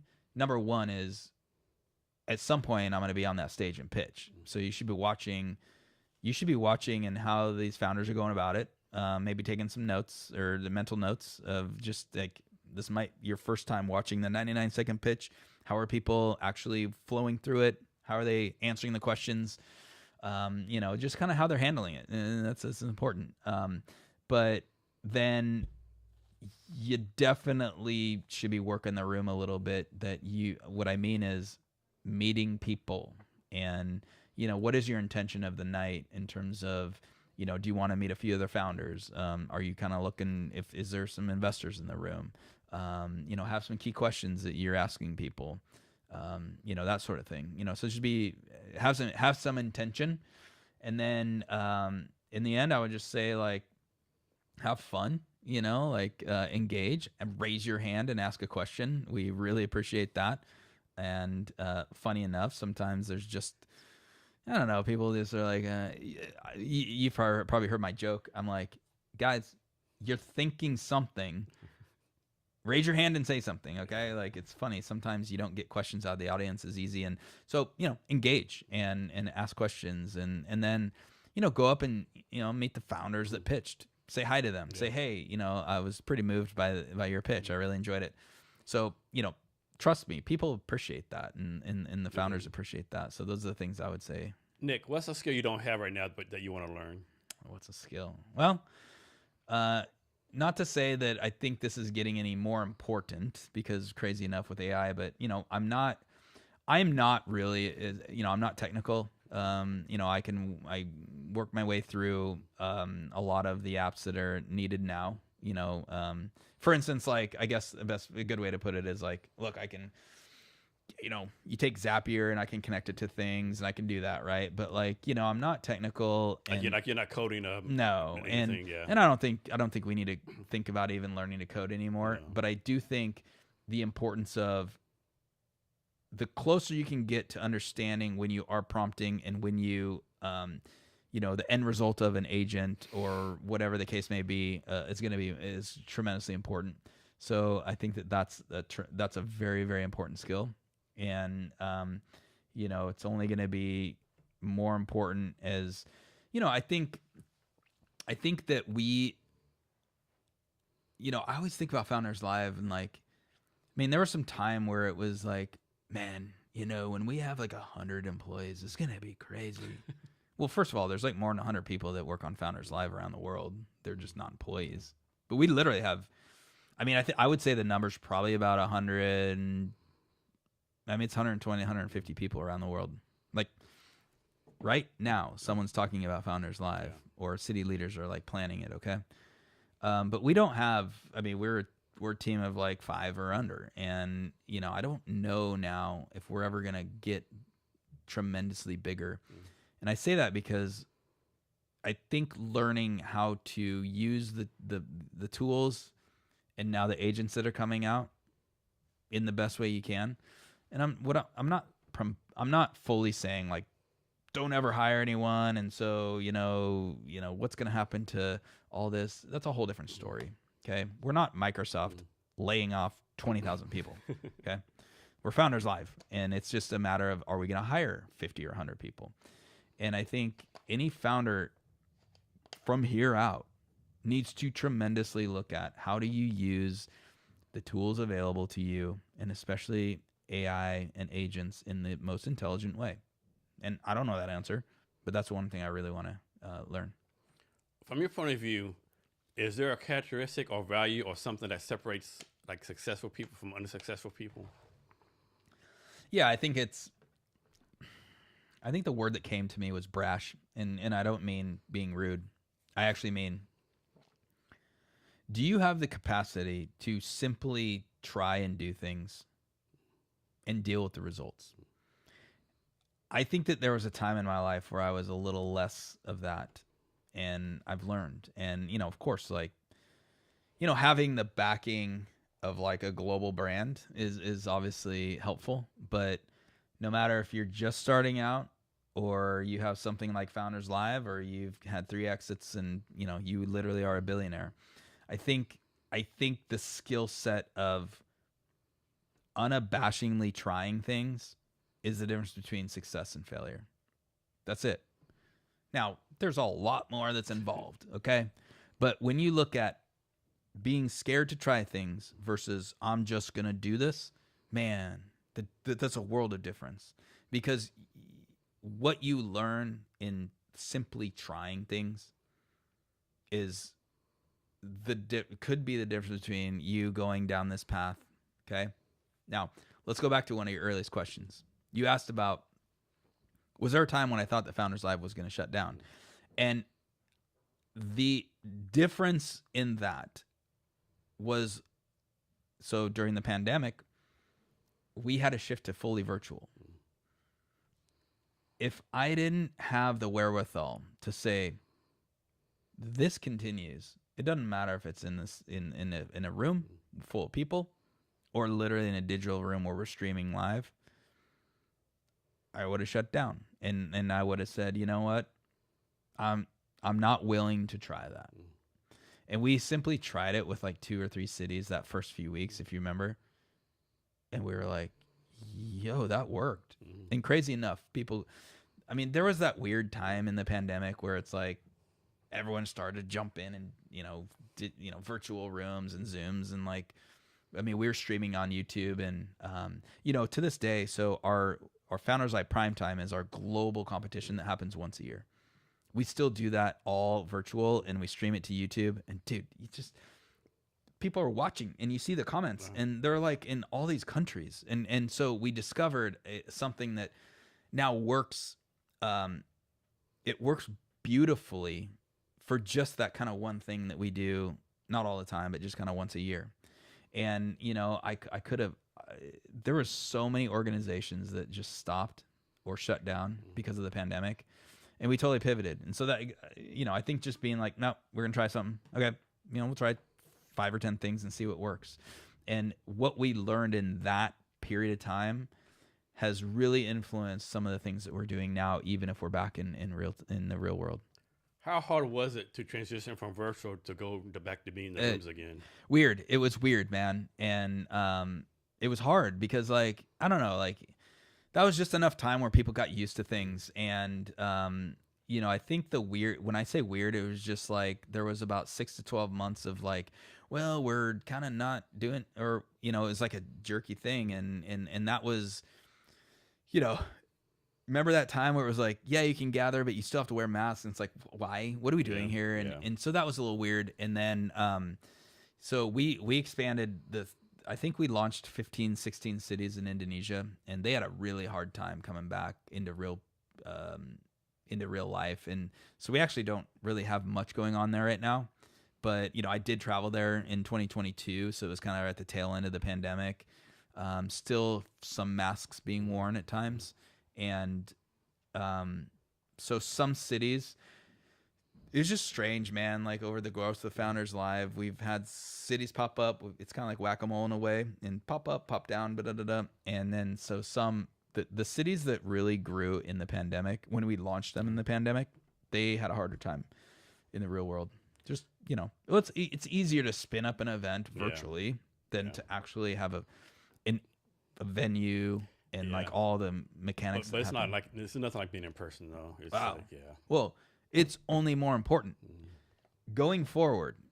Okay, you realize, like I mentioned earlier, I'm very excited about the future of Founders Live because of the AI, like the shift. And what the tools are. The barriers of entry are much lower, and I believe a lot more people will explore entrepreneurship in various ways. But you realize the importance of a in-person, meaningful, authentic event that, trust me, sooner than later, but sooner, you're seriously like, the question of is this real is going to be a frequent question every single Yeah, day. you're right. Yeah. What the hell? I don't want that. I mean, I'm not excited about that future, but like, you can very well believe that if you're sitting in a Founders Live event, that's a damn real experience, and we like that. So Nick, how has your own leadership gotten better? Yeah, I mean, it's just been. Let's go back to, you know, that concept I was telling you about, 10C, and you know, this thing I just created, which is like, I just want to do a sprint. Typically these 10C things go about a quarter, so about 12, 13 weeks ish, or whatever, 10 weeks. But my leadership has grown because I'm pushing myself in these ways, because I realize like it's important. Like, if we want to continue to grow as a company and as a brand, and as personally, if I want to continue to grow leading people, I want to be CEO and leader as long as I can, and as long as I should. And I think growth for me, I have to choose to do it. So I do these sort of things. I have a coach that I talk to twice a month, so once every 2 weeks. She's very great and really helpful in terms of helping me see things about myself that that I normally or necessarily wouldn't. And so it's just, you know, gaining that perspective from essentially a coach and an advisor. And then the whole thing about that 10C was me doing it. There was no one suggested that. It was really crazy that I adopted this, but that to me is like, I literally like have it on my calendar, and it's like I do that. So basically on the weekends, Saturday is like my day where I go through this a little bit, and it's like a workout. And to me, like, that's how I improve my leadership, is through intentional growth and training, and then obviously interacting with people and, you know, learning from there. So so Dale was a coach for you back in the day, and you had this lady here. So how do you go about picking these coaches, right? Because this is my personal opinion. I think 95% of coaches should not be coaches, right? I mean, 5% should be coaches. A lot of them don't need to be coaches, Yeah, right? you know. So how do you pick the coaches that are right for you? Well, I think it's a process.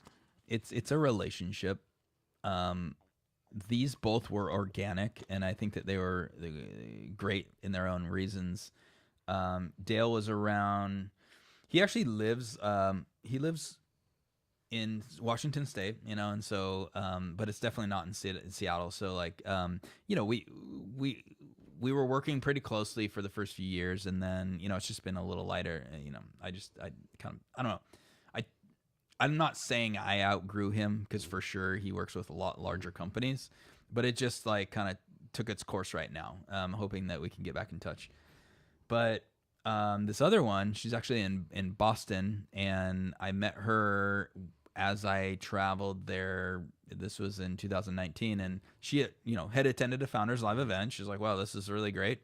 And she's kind of wrapped into like the Harvard community and some other people there, and, you know, but definitely not, you know, probably what you mentally thought. I mean, she's just like, she's very worldly and very, very, very knowledgeable about the universe. And so, yeah, we just, you know, she reached out and we set up time to meet and talk. And, you know, it just became, it became both of us saying, this, I see some potential here.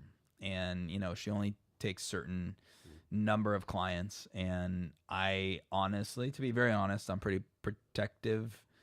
I normally say no to these things. Mm-hmm.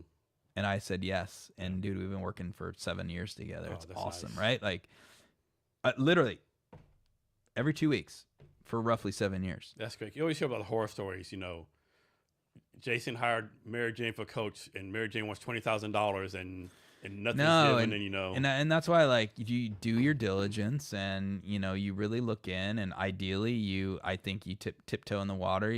Hopefully they let you tiptoe in the water. What that means is, you know, you're going to say, hey, you know, here's my questions, here's my concerns, but most importantly, like, let's try this. Like she was just very like, let's try this, and we keep trying and we keep going, and all of a sudden it's a year in, and then it's 5 years in, and but because I desire it, right? Like she has zero desire to work with anyone that is a waste of time and or just wasting her time, their time. Zero. Like she's not a therapist that is just kind of keeping her job. She is a coach. That I think that's the difference, is coaches are drawn to people that are drawn to them, and they do it for those reasons, and she sees that I see the big picture, and that's why we work together. And so look, everyone, you got to find your match. Yeah. Okay. And so if you need to talk to 3 or 5 before you find the, like, that's the person I trust. They have wisdom and vision that I am looking for. Let's continue. So how do you make sure that you what's I'm looking for? Like you tell this coach like the personal details they need to know, right? Because a lot of people they're like, oh, my life's top secret. I can let them know this. How do you make sure like, okay, yeah, I need to tell this coach everything I can. Yeah, and you have to have the ability to open up, but you also like, I obviously like, I choose to tell her what I tell her, and she's, first of all, she ain't like, she's not prying. Okay, a good coach doesn't pry. A good coach communicates with you to pull out thoughts, and through conversation, I look to her to educate me on the bigger picture that's going on. And I think great coaches help you see the big, I'm talking the big picture, okay? The like universe picture, like what are we doing here? Not the, okay, this is you need to do this to get revenue enough. Okay, that's not. So, basically through, I would say, enough conversation, but, it was pretty clear pretty quickly. I was like, this is the person I want to be around. And I think I encourage anyone to do that, right? And everyone has their own match and where they're at in life. So that's what I look for, right? So, Nick, you've been around founders for over a decade. Are you able to like meet with, say, Tom Brown and know within 10 minutes if this guy has what it takes to be a successful person? Yeah, it's crazy. So, and here's where I'm going to be a little harsh and a little blunt. Okay. So, I can tell, okay. Like I can freaking tell. I've traveled the world. I've met founders on every continent, and there is like an unspoken energy, and then there's a spoken, kind of truth or not truth. And what that is when someone comes up and talks to me, or like I watch them in their pitch, okay? I can tell if this person believes both in themselves, in like kind of what they're doing, and actually believes in what they're actually saying is like their business, okay? And I can see when they don't. I can just see it.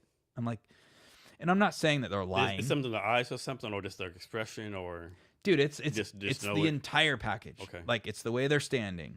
Okay, confident people are big. They're strong. It doesn't matter if it's a man or a woman. They're just standing in a way that they are exuding presence and confidence. And then people that are like nervous and or like, I'm not sure of myself yet, they stand closed. It's just like you can just see it.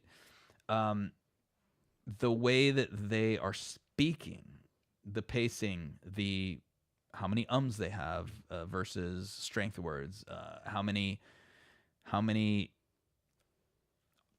what tense are they using? Think about this for a second. That's a good one. Yeah. I'm going to. Yeah. We're going to. Oh, well, okay. You haven't yet. You see what I'm saying? It's just crazy. And you're like, oh my God, I just heard that. I just sensed that person is like, well, we're going to. And you're like, you haven't even launched yet. Okay. Like you're unconfident in what you're doing. If someone's like, we've done this. Like, dude, I just, look, Founders Live has had events in 155 cities. It's not like we're going to. Now, are we active in all of those? No, because life happens and all that. But this thing has happened. And I think that's where I noticed that. Yeah, people don't realize that Muhammad Ali said he was the greatest way before he won his first championship fight. Yeah. He said, I'm the greatest. Yeah. I am the greatest, not I will be. Even before he won anything. And, and again, like, this is not to say, like, look, people, okay, I'm just launching. Great. But understand the words you're using, Okay. Secondly, build in the things that you believe in. Okay. Like, and this falls into like, I think when people get out of their capacity, I don't know, for any reason, you can sense that they're just like, cause like, look, I would be pretty unconfident if I was building, SpaceX competitor Yeah. or like space data centers. I don't really know about those. Okay. So like I would be the unconfident person where they're like, oh geez, like this guy doesn't know what the hell he's talking about. Yes, this is true. So you think about that. And so like, first of all is like, are you like, what sort of expert are you in this industry or this thing that you're building? Do you have that experience before? How long you've been doing this? Okay. What I'm saying is that within a few minutes, I can tell if this person is committed enough to go the distance or if I'm like, that person's not committed enough. Okay. And that's all I'm saying. Yeah. I'm not saying that I hope that everyone can be successful, but I can sense it when I'm like, man, and some of it's like, what am I feeling right now? That's what I'm feeling. Something is off with this person. And I see it with city leaders too. And it sucks because like, I want to trust them and, and I think I'm getting better at being able to say not yet, or making them go through a few more hurdles to prove that they are ready or not. For instance, like, dude, if anyone wants to be a city leader now, they fill out, we have a application form. It's like, hey, they're literally like, I want to lead this. And it's like all these questions. It's like they can type in the city. So it's a lot of times it's a new city. Yeah. I'm the right person because and they write this. And by the way, yes, I can already now tell when you've just this is a chat GPT. Like for like the thing that they're applying to Lead Founders Live, I'm like, so here's the thing. They submit that. The next step is you must submit a 5-minute video or up to 5 minutes and answering 2 questions. Basically, it's like, what attracts you to this opportunity, and what did you start from 0 to 1? Like, tell me a time where you actually started something and you started from 0 and it became something much bigger than you thought. They need to submit that video. Okay. By the way, less than half, maybe less than a quarter of the people that fill out forms now even take that next step. And I don't even talk to them if like they're not. They're like, you need to take the step before we set up a call. Yeah. And so it's like, even right there, I'm putting hurdles in place for them to like step through and prove that they are committed enough to do this. And I see it with city leaders. I see it with founders. And I think the lesson here is, well, like, sometimes it takes a little time to get into your place and confidence. And, that's the important thing to work on. And you need to be true here, and people will sense that. Yeah, I agree with you. So some people will say build on stealth. Other people say build on public. Does it matter if you build on stealth or build on public? Is one better than the other? I would say public, in the sense that, what are you hiding? Or like, what are you fearful of? And, fine, if you guys want to be underneath the hood for a little while, but you're delaying any sort of truth if you don't come out and have something available as soon as possible. And by the way, let's go back to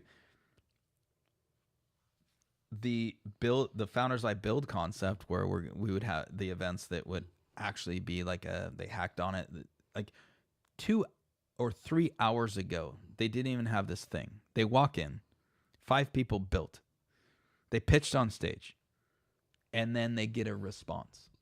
You think about how powerful that is compared to, hey, we're working on this idea for months and months and months. And oh, by the way, no one outside of your little team gave you any honest feedback. That is essentially losing time. And so this is another thing I've got. I'm much more passionate and focused on that than I would say like starting Founders Live. Hey, be stealth. That's cool. No. Build in public. So you talk about these ideas you have with Founders Live. What's an idea you tried in the past? You're like, man, this didn't work out. Yeah, I think I said this before. we have not had success in like a digital community where people go on and meet each other and chat and all that. Okay. And I have Like a Founders Life Slack or something yeah. like that? Okay. No, my theory is no one has time for another one. Like, I think what's so weird is we had something, I don't know if you remember this, but before the pandemic, we were actually using a we used Mighty Networks, and we basically had like I remember Mighty Networks. yeah, you were on there. And look, that was a time and place, and it was like it solved like it was actually the founderslive.com. It was like you go there and like it was like I remember that. Yeah. the home was literally like a member space, and there was all these channels and you could meet people and blah blah blah and blah. Dude, the pandemic hit. We all went virtual, and there was just all these like digital things for startups and founders and blah blah blah blah blah. Okay, it just got washed, and I honestly think that there was all these things that were calling for people's attention, and everyone's like, I'm not going to join. Like, seriously, like people aren't going to join more than 5 things ish. And then that washed out, and they're only engaging in a few. And when you have LinkedIn, by the way, because LinkedIn has enough chat mechanism, we realize that this is not working for us. And look, we do the hard thing. We do the hard thing, which is the in-person events that gather 100, 200 people in a room. Like, that's the hardest thing. We have these things all around the world. That's the hardest thing. And what we realized was people came to Founders Live for the IRL, the in real life, intangibles, the things to connect with people, to meet. They're not coming to Founders Live to type in, to chat and like, no. I mean, what's the point, right? Yeah. So I think there's a big lesson where I can't tell you how many times, man, as I travel, I can't tell you how many times people are like, hey, this is like really great, but like, how do I interact online with it? And we've tried it a few times. Honestly, we've tried it. We even have something right now. We have we kind of use Circle as, I mean, it's just there, and it's like we're kind of messing with it, and no one interacts with it, man. Do you have like competition? Do you see the leaders like to see who can get the most people in the event month to month or anything like that? That's another thing we've thought about, but we'll probably see a little more of that metrics come out over time. But again, it's like, the cities function or not totally on different levels of, it's in some ways hard to be like, Seattle's just different compared to, Cairo's different. Yeah. By the way, Cairo will have 900 people sign up for the event. Okay. Almost 1,000. Seattle here has roughly 150 to 200 sign up. And in the room, basically Cairo and Seattle have about the same amount of people in the room, which is strange. So like Cairo will have almost 1,000 people sign up, and then they'll have 125 show up, or like they have space for 125. So we kind of got to figure out, maybe they get in a bigger venue, but it's cities are different, and so to have them compete when the dynamics, it's like, dude, you can't compete when the rules are different in all these different cities and countries. But we measuring KPIs and measuring how effective and consistent they are is something that we will be doing more as we go forward. On average, how long does a city leader stay a city leader? Basically 2 years. 2 years, okay. And we've had city leaders for 5 or 6 years. We've had city leaders for 3 months. And that's not what we want. But you give them like any kind of a gift or word or like some kind of plaque or anything, or like some kind of whatever it is. We used to actually, I used to call it the Dale Award. Actually, I didn't give one out last year. We don't do any sort of like of that milestone recognition. Okay. It's just not the traditional of what we've done. But these are things that, again, like, as below the line, above the line, those are going to become above the line here pretty soon. And I do think it's important to recognize time. And, we have a few city leaders that have been around quite some time right now. It's pretty cool. And, honestly, I was saying this earlier today. It's like, I think weirdly, the best city leaders are the ones that they're just in the cycle, okay? And they had, you can tell they're doing it for their own reason now because they're just like consistent, and you're like, look at that. And, I know it's going to come to an end at some point. That's fine. They've basically overachieved what I even thought that they would, and they're probably in year 3 or 4 now. And so what we asked for is 18 to 24 months. And if you can do that, you're either going to be stuck in it. You're like, I love this. Or you're going to be like, hey, life's happening. I need to pass the baton. 18 to 24 months allows for just, especially if they're launching a city. Okay, that's 6 to 8 events. Yeah. They should be able to hand off to someone, and it just keeps the pace. So Nick, how often do you look at something in the mirror and say, you know what? I built something great. Like I'm doing the damn thing. I'm proud of myself.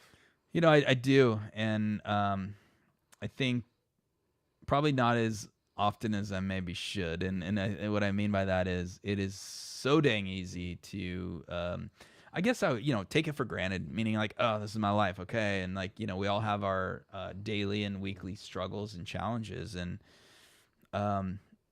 it's so easy to get lost in the minutia, the grind, and the frustration, right? Like if you have up and downs, or revenue up and downs. I mean, trust me, we got hit. This has not been a fun year because of the global war, and that affects companies that are spending money or not. I mean, it's just a trickle down thing.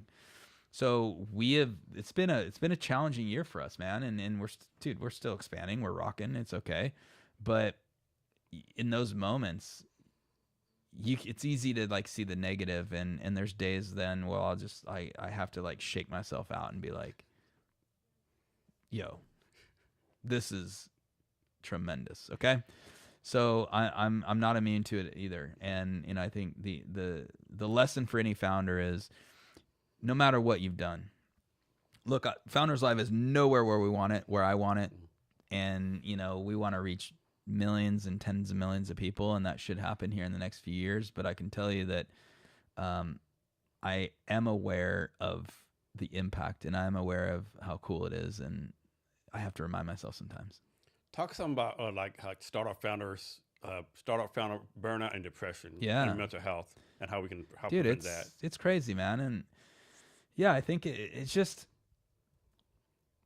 I think it's important to understand that what you're doing is very unique. You're choosing a very difficult fight.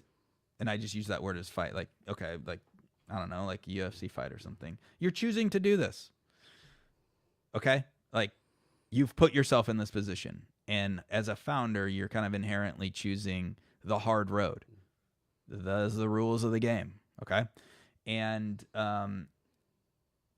all of that to say that sometimes a lot of this is our self-created problems. And the moment you identify these as self-created problems, the great thing is you can accept responsibility to overcome your self-created problems and create self-created solutions. Okay? And so I think that that's number one. Sometimes we can get lost in our depth of depression or whatever, and I deal with it, man. Like, I deal with the ups and downs, and I think in the end, by the way, the coach is so important. Okay, like, she is so important to keep. Every 2 weeks is enough where I'm like, oh, okay, great, we're gonna chat with her again. So she brings me up from some of the places I am. But I think that's why Founders Live is so important, is we create spaces where people can connect, and they can be inspired, and they can see their community, and they can be uplifted, and they can obviously, if you choose to pitch, you can get on stage and you can experience that. So I think that's important. But man,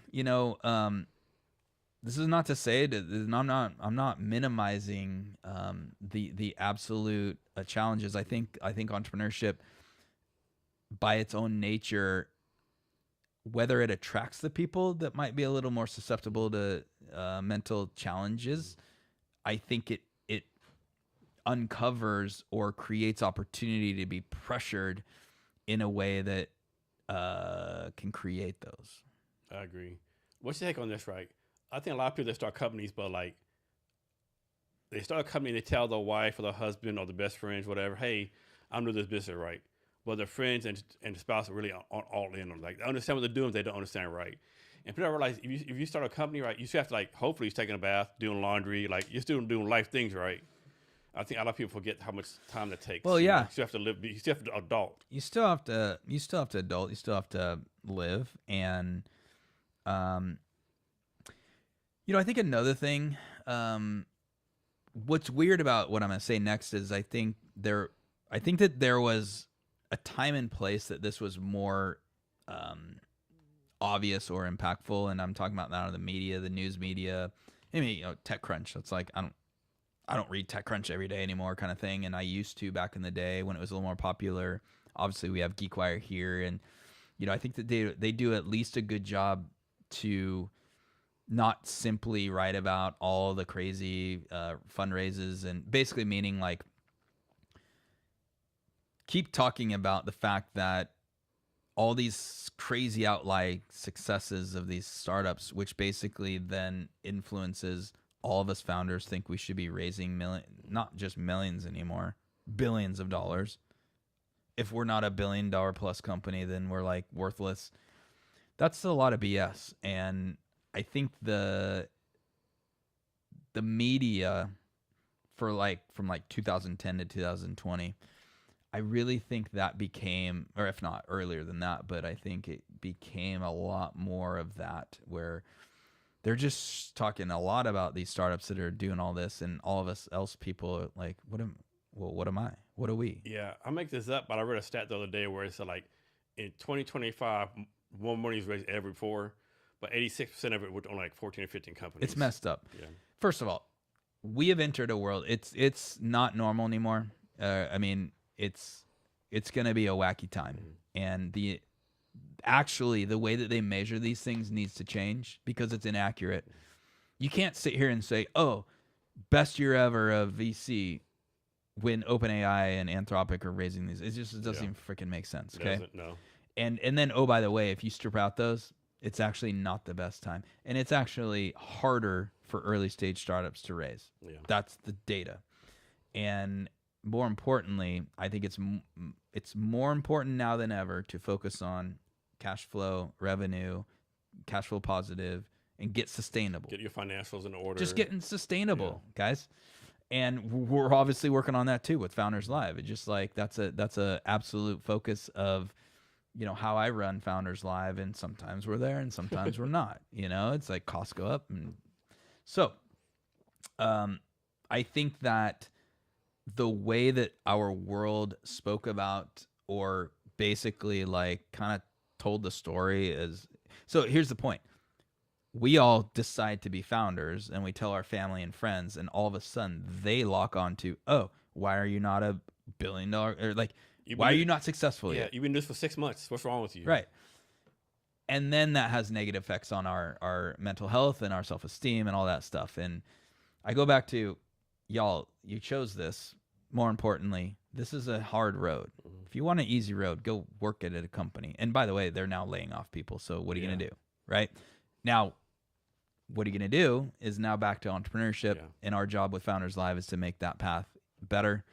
And our hope is that, I think one of my end road success points is, did we make the ecosystem so that the path was, I'm not saying easier, but more companies were able to become sustainable and successful because of Founders Live, and that then changes lives. Do you have something in something that says, Founders Live, since we started in 2014, we've like done 20,000 pitches, we've started 10,000 companies, we have like 15 exits, all those kind of metrics. We kind of the problem is like the exits and like the results, like it's hard to track that. We actually don't, and we're starting to spin some more AI around that, but we do have internal metrics around that stuff, or like it's like 25, 30,000 startups. Yeah. You know, it's pretty massive. Like I said, we have some things this fall that's going to grow that tremendously. I mean, we'll probably grow 500,000, possibly 1,000,000 people, like if everything goes well by December 31st. Okay. Nice. So I talked about the marketplace, but I also we want to cross the 1,000,000 person mark this year as well. So 1,000,000 in revenue, 1,000,000 people. That would be a great end of the year. Talk about the importance of founders knowing the importance of when to pivot. Like when to pivot. Like I think there's a fine line between staying your course and going for it. Then okay, maybe I need a pivot. Right. I think that's a fine line. Yeah, it is a fine line. And well, if you've been grinding for 6 months, like if it's been 6 months or more and you're not seeing the number that you're looking at that's important, whatever that number is, if you haven't moved at all and you've tried a number of things, like, you know, you're experimenting like I talked about before, I believe 6 months or more, it's like you got to try something else. And then I think from the entire thing, if you're a year plus in and, you know, basically like it ain't really working, I'm not saying revenue shouldn't like replace a salary, because like sometimes that is going to take years. Okay. But if you're not seeing a path where you have indicators from the market that people are adopting it, they want it, you get traction, what we call that. And if you're not seeing that within 6 months, a year, like it's time to really consider, right? And so then it's like, hey, are you going to pivot concepts? Or are you going to shut this entire thing down? I made this mistake before Founders Live. I held on for a little too long, and it became pretty painful actually. And so I think it's pulling it quicker than you would want. So I don't know if you know this, but how often does a founder pitch a company, and then 6 months they shut it down and they start another company to pitch Founders Live all over again? You know, we've had some obviously repeat founders in terms of new ideas. I think that cycle is probably about I bet you it's about a 2-year thing. Like if someone pitched at Founders Live, you know, 3-6 months later, they just make that decision and they shut things down and they kind of adopt a new idea or a new concept, and then they're working on it 3 to 6 months. That becomes about a 2-year thing. So I think that's probably what we would see is someone within. I think it's about a 2-year, not like a year. It's just too quick.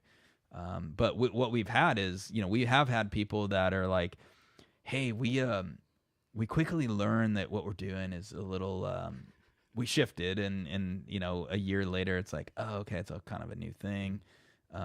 Or it's a slight angle on it. So for instance, actually one of our founders, a winner in Seattle, it was called Rome. So basically she was doing Airbnb for dogs. And actually that it was like like people who had dogs could basically rent out their backyard as a kind of a where you could bring your dog and it could be there for the day. It could play around and hang out, and then they pick it up at night or whatever. You know, just like basically dog owners could make money by renting their space and having like a dog play and all that stuff. It's kind of cool. And I was like, oh, that's kind of insightful. And she won Founders Live because her pitch was like really a great pitch. And then they shifted. She had some trouble having this go to market and especially investment.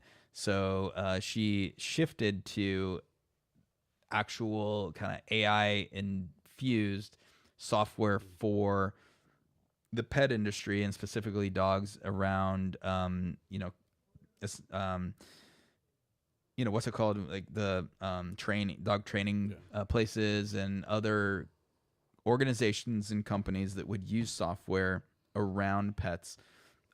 They're having traction in that area. And so it's still dog and pet oriented. It's not what they had pitched before. And I just received information. They've raised a little bit of money and they're off and running. And so it's great. And, you know, success to them. So, you know, you see that sometimes where even our winners, they got to a point where they're like, hey, this is not tracking in the way we want. And I think you would call that that's a traditional pivot, which is same general direction, changed a little bit of the angle, and now we're building this way with XYZ difference. How often does this happen, right? Like you listen to pitch and the person gives a great pitch, but the details are like, okay, she's a great communicator. He or she's a great communicator, great stage presence, charismatic, can sell ice cream to XMO, but the details of the pitch just ain't there, right? There's no way this is going to make it. Yeah. Well, you get both, okay? So the way you mapped it out, it's like this person is very charismatic. They may even have the story, but like you can kind of see through the business. You're like, I'm not buying that. I don't think so. And then you can have the totally or like a very intriguing thing. And they're even hitting on certain like, okay, like, yes, hit on it. But yet they like are not enunciating very well. They're nervous on stage. You can even see the mic shaking. I mean, there's people who walked out with like note cards, and it's like, yo, come on, don't do that. Please don't do that. You're reading this thing, or like reading their phone. So point is that, there are times when, people land the pitch and yet they lack charisma. And then there's people that like have pretty well, they can speak well on stage and they're just bombing the pitch. And so I've seen it all. We can't all be Steve Jobs, right? No. But I think the lesson here is like, well, look, whether you have the speaking skills or not, clearly, like we have preparation materials. I know y'all provide like coaches. Dude, we have coaches. Here in Seattle, we have Coach. Melissa's great. And actually a lot of her information's pulled into the what we call the perfect pitch package. And so you can utilize that. And, in the end, I would just say follow the system. But some people are a little more advanced and some people aren't. But even if you're not advanced and you're nervous, if you just go through and have this method and make sure that you're hitting on the specific things about a pitch that need to be there, you're going to do fine. And the cool thing about Founders Live is it's the learning place. Yeah. Like you're not raising $1 million, $10 million from it, or like that's not what it's there for. But it's there to like go through the motions and experience it so that you improve. Do y'all help people raise money? Do you have like internal investors or internal angel investors, things like that? We don't, but we are building out the deal flow aspect of Founders Live. So, and by the way, this is a bit premature to talk about, but we are starting the process of we either will have a syndicate behind Founders Live, or eventually we'll have a fund of some point. But we're now down the road of that. I've got at least one person that has a syndicate and he's raising a fund and he wants to go down this road with us. So we're going to really figure that out. But the deal flow concept is something we want to continue to build out, which is, it's true right now. As an investor, you can literally tap Founders Live, and into Founders Live, you can tell us all these filtering criteria from geography, stage, industry, age of company. Are they raising money? How much are they raising? What stage? Gender. And you can hit a button and we can start bringing actual deal flow just on a consistent basis based on those criteria. You can do that now. And we've tested out if that's a priced model that we want to roll out. But what that is then making a direct introduction to the founder and, hey, Joe, such and such investor is interested in talking with you. You meet their criteria. Looks like you're raising right now. We're going to make that introduction. And so we're working on what that looks like at scale. So Nick, what do you have going on the next few weeks that people should know about? Hey, if you're in Seattle, you're listening to this in Seattle, we have Founders Live Seattle, which is May 28th, Thursday. Check that. It's the last Thursday, I believe. It's May 28th. It's actually going to be at it's at 90 and Okay, I know that. yeah, the That Climate Hub. Climate Hub, yeah. It's awesome. Yeah. That's So what I saw you last time, I think. yeah, yeah. So we're gonna be there, and it's gonna be a little climate focused, which is great. And man, there's a good list of people that signed up. So if you want to check it out, it's gonna be tight, but we'd love to have you. And let's see, we were gonna do a sports oriented World Cup event, but we actually moved away from that. So it's unfortunate for that. But this, if you go back to what I was saying earlier, which is the things that we needed to focus on. So we pulled that back, but we're gonna do some bigger things this fall here in Seattle, and then I will be here until early August, and I will be leaving for Africa. That looks like August 1st. And besides Founders Live, do you do any other networking events, like any other things you go to? Yeah, I'm in and out of things. I'm a bit busier, and I just guard my time a little bit more. But there was a time where I was like going to quite a few things. It's fun, but yeah, I mean, WTA has a lot of great things. WTA are very supportive sponsors and partners of ours, so really support them. So usually I'm going to something. They have something once a month. And so, Nick, you're actually from Seattle? I grew up in Yakima, Okay. so Eastern Washington. Okay. Yeah. So, but I've basically lived in the state my entire life. So how long have you been in Seattle? Yeah, let's see, 23 years. Okay, here's a question for you. Let's suppose a friend or relative comes to Seattle first time ever. Where are you taking them to? You're the tourist guide for like 2 or 3 days. Where are you gonna have them to see? You know what's crazy is I would have said the Columbia Tower Club. Just yeah, they fucking closed down recently. Yeah. Oh man, that's a whole thing. Yeah, Columbia Tower Club. We kind of miss you already. I believe it was the best view of Seattle simply from the restaurant. You can take them up there and you can have a beer, have a dinner, and it was just fun, right? So I'll take them there. I actually have not been on the Space Needle in a while, but if someone really wanted to check the Space Needle out, I'm gonna take them there. Here's another one that I experienced that I would take someone on now, which is the seaplanes. I haven't done that either. Dude, I did that a year ago last year, and I filmed it Uh-huh. for like actually the Exploring Greatness stuff because I did a US thing last week. It's awesome. I need to do that then. Y'all listening? I mean, it was like 100. I don't know. It's $120 or something. It was awesome. Okay. Actually, you know what? Side note, I think it was like 65 or 70 because I bought 2 tickets. I would do that with them. So you take today, okay, everyone. It's early May. It's literally like 75 degrees, sunny here in Seattle. It's the best, okay? I guarantee those flights today were just pristine. Oh, yeah. And so I would take someone on that. It's a view of the city and like the mountains and the water that you can't do. Now, I would also, so my sister and her family, my sister lives out in Silverdale, which is kind of out Bremerton, out a bit on the islands there. And so a ferry ride that, especially in sunny, it's a nice sunny day as well. Yeah, Ferry is incredible. I love going to Bainbridge Island once in a while. There's a view from the ferry from Bainbridge Island. That's great. Yeah, come on. These are like, you start to see like this city in such a unique place.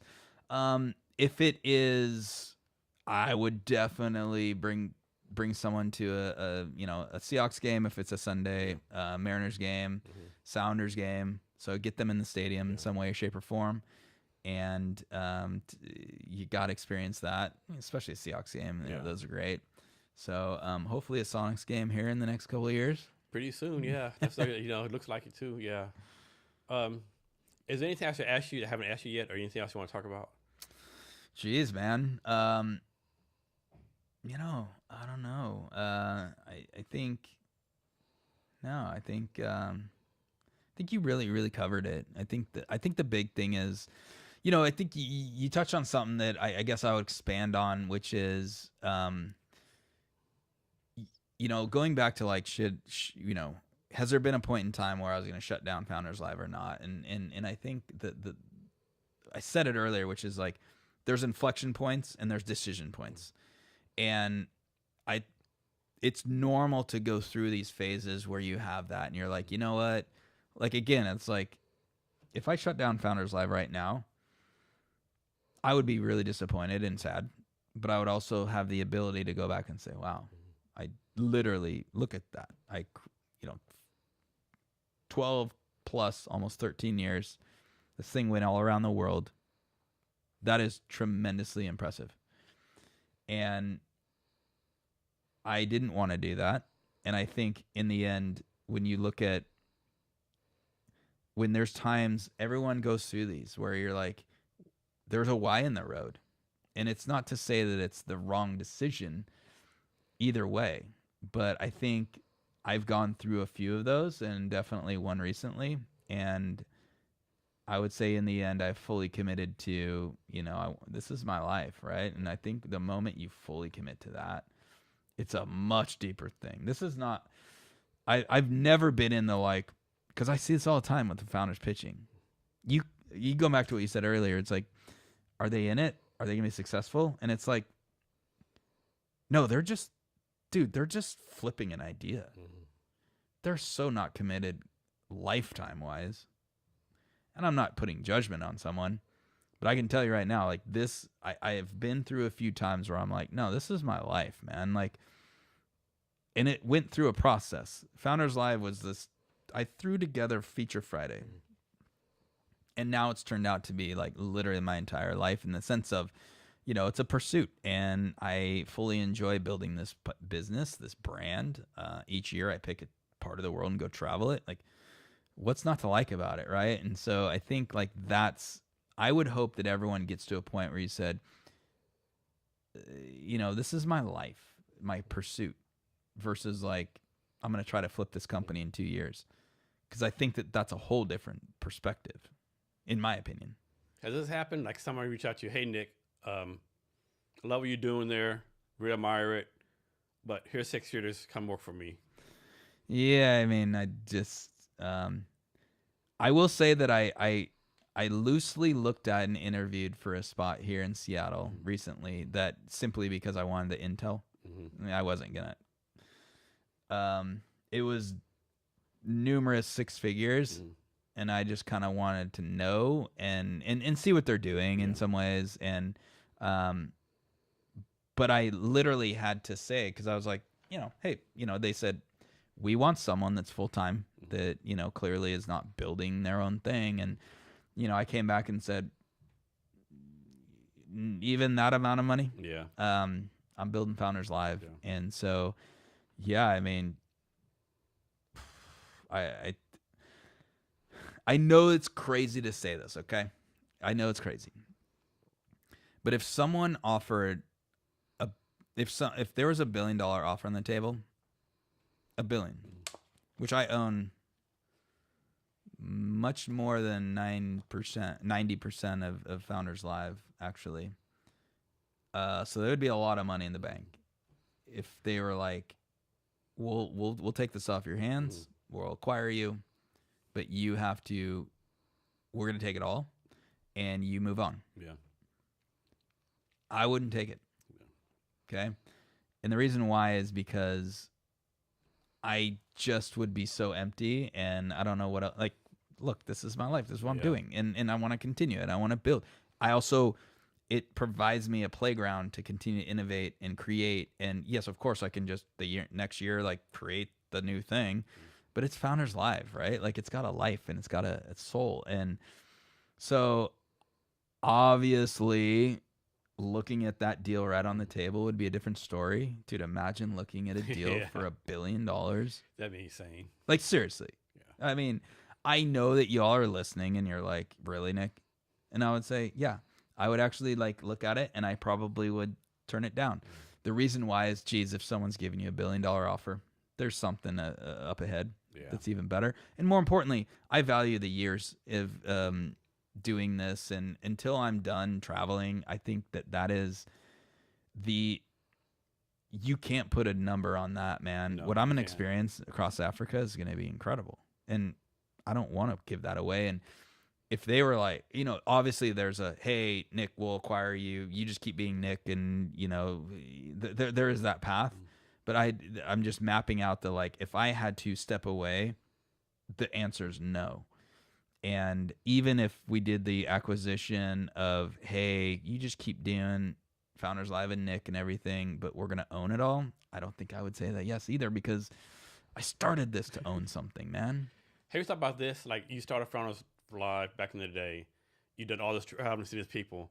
When you're like in your older age, like 70, 80, you know, all the memories you're going to have, like, If I can remember them all. I mean, yeah, there's that too, but you know, like all the stuff. Yeah, you know? I think about this a lot, man.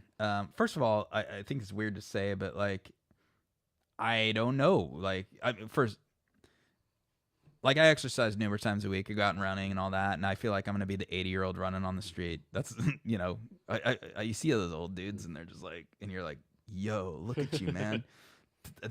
I feel like I'm gonna be the 80-year-old just going on a 3-mile run, right? That's what I want to do. But I don't know, man. I don't know how long I'm gonna be here, and Yeah. I think that moves me to build hard for Founders Live right now, because if I am exiting a little early, then I want this to continue. Like, Founders Live will continue. Yeah. And by the way, I get on planes. I go to random places in the world. So I actually, each year when I do, I actually write like this letter and I give it to Luis, and I just say, man, it literally says, only open if Nick doesn't come back. Yeah. I do this. Yeah. I'm not joking. And it's basically like, if you know, plane goes down or anything happens, you know, it's like, here's what happens next. And I've got some serious, there's activities to be done. And I think about this a lot, okay? Yeah. Like, when you're like in the Des Moines of, if you're like in Des Moines of Indonesia, and you're in this city that's literally in the middle of the island, because by the way, Indonesia is all these different islands, and you're in the middle, like, no one speaks English, you don't know where you are. Dude, I've been in cars in there, and they don't really respect the lines very well, okay? I'm serious. Like, it's scary when you're in cars, automobiles over there, and I've just been like, okay, like, this is it.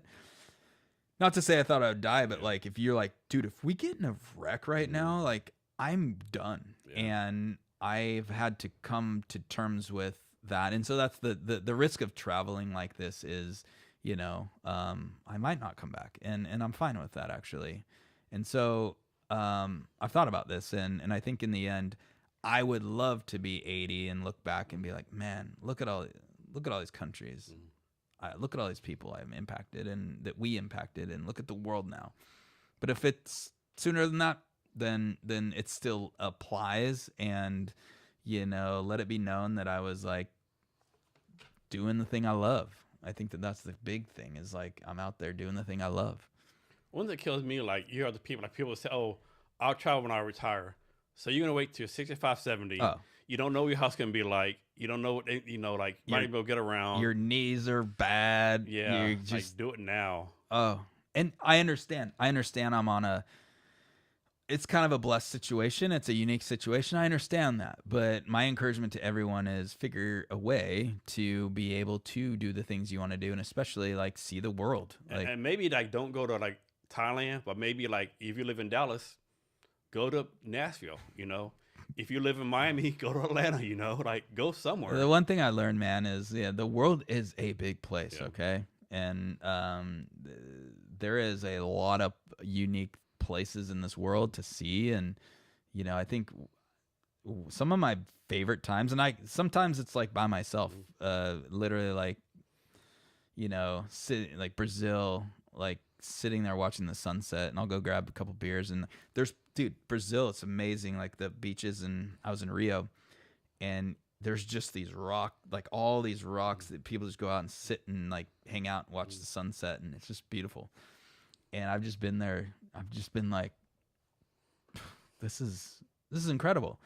And so I have a lot of those memories, and you know, I think people getting out of their neighborhood, getting out of their city, meeting strangers that, by the way, don't speak the language you speak, and seeing culture is probably one of the most human and actually like deep things you can do. It is. I agree. Nick, how can people reach out to you? Yeah. Uh, I'm fairly active on LinkedIn. I mean, like, you can find me on LinkedIn. You can obviously founderslive.com, and you know, you can find us there. Obviously, hey, if you're gonna get information from us if you attend an event or you just start interacting, so you know, my email's pretty easy to find if you can guess it, and feel free to reach out to me there. But you know, I'm less active on Instagram, Facebook, and all those. Less active there, but LinkedIn definitely. And feel free to find us and reach out. So, Nick, you give us a lot of great value, a lot of great advice. But before we get out of here, give us any last minute wisdom or advice or anything you want to talk about. Well, yeah, I would just say you gotta just try, okay? And if you're listening to this and, you know, whether you haven't done anything yet as like I'm gonna go out on my own and I'm gonna create something, I'm gonna build a startup, just get started. There's things like Founders Live and others. And, you know, Jason, you have things around that you do, that there's a community here, okay? And get started, and you will know your next move, okay? And then the person who is maybe at that, should I shift? Should I shut down? There's always something new out there, okay? And you can cycle through and, you know, pivot or, you know, adjust and find something that really does fit you. And I think that just don't be scared to make that decision or those decisions. But hey, if you're interested, come to Founders Live and then maybe get started and just see what happens. Nick, thanks for your time again. I really appreciate it. Jason, this is awesome. You are always an engaging conversation, man. Thanks. Thanks for listening to Jason Cabinet Experience. If this gave you something useful, share it with someone who's building. If you're working on something in software, deep tech, or just trying to figure out what's next move, I want to hear from you. If you want to plug into what we're building, Tech Bank, EarthVC, or a deep tech event, reach out. Be sure to follow and subscribe to Jason Cabinet Experience wherever you listen or watch it. Thank you for your time, and remember to be great every day.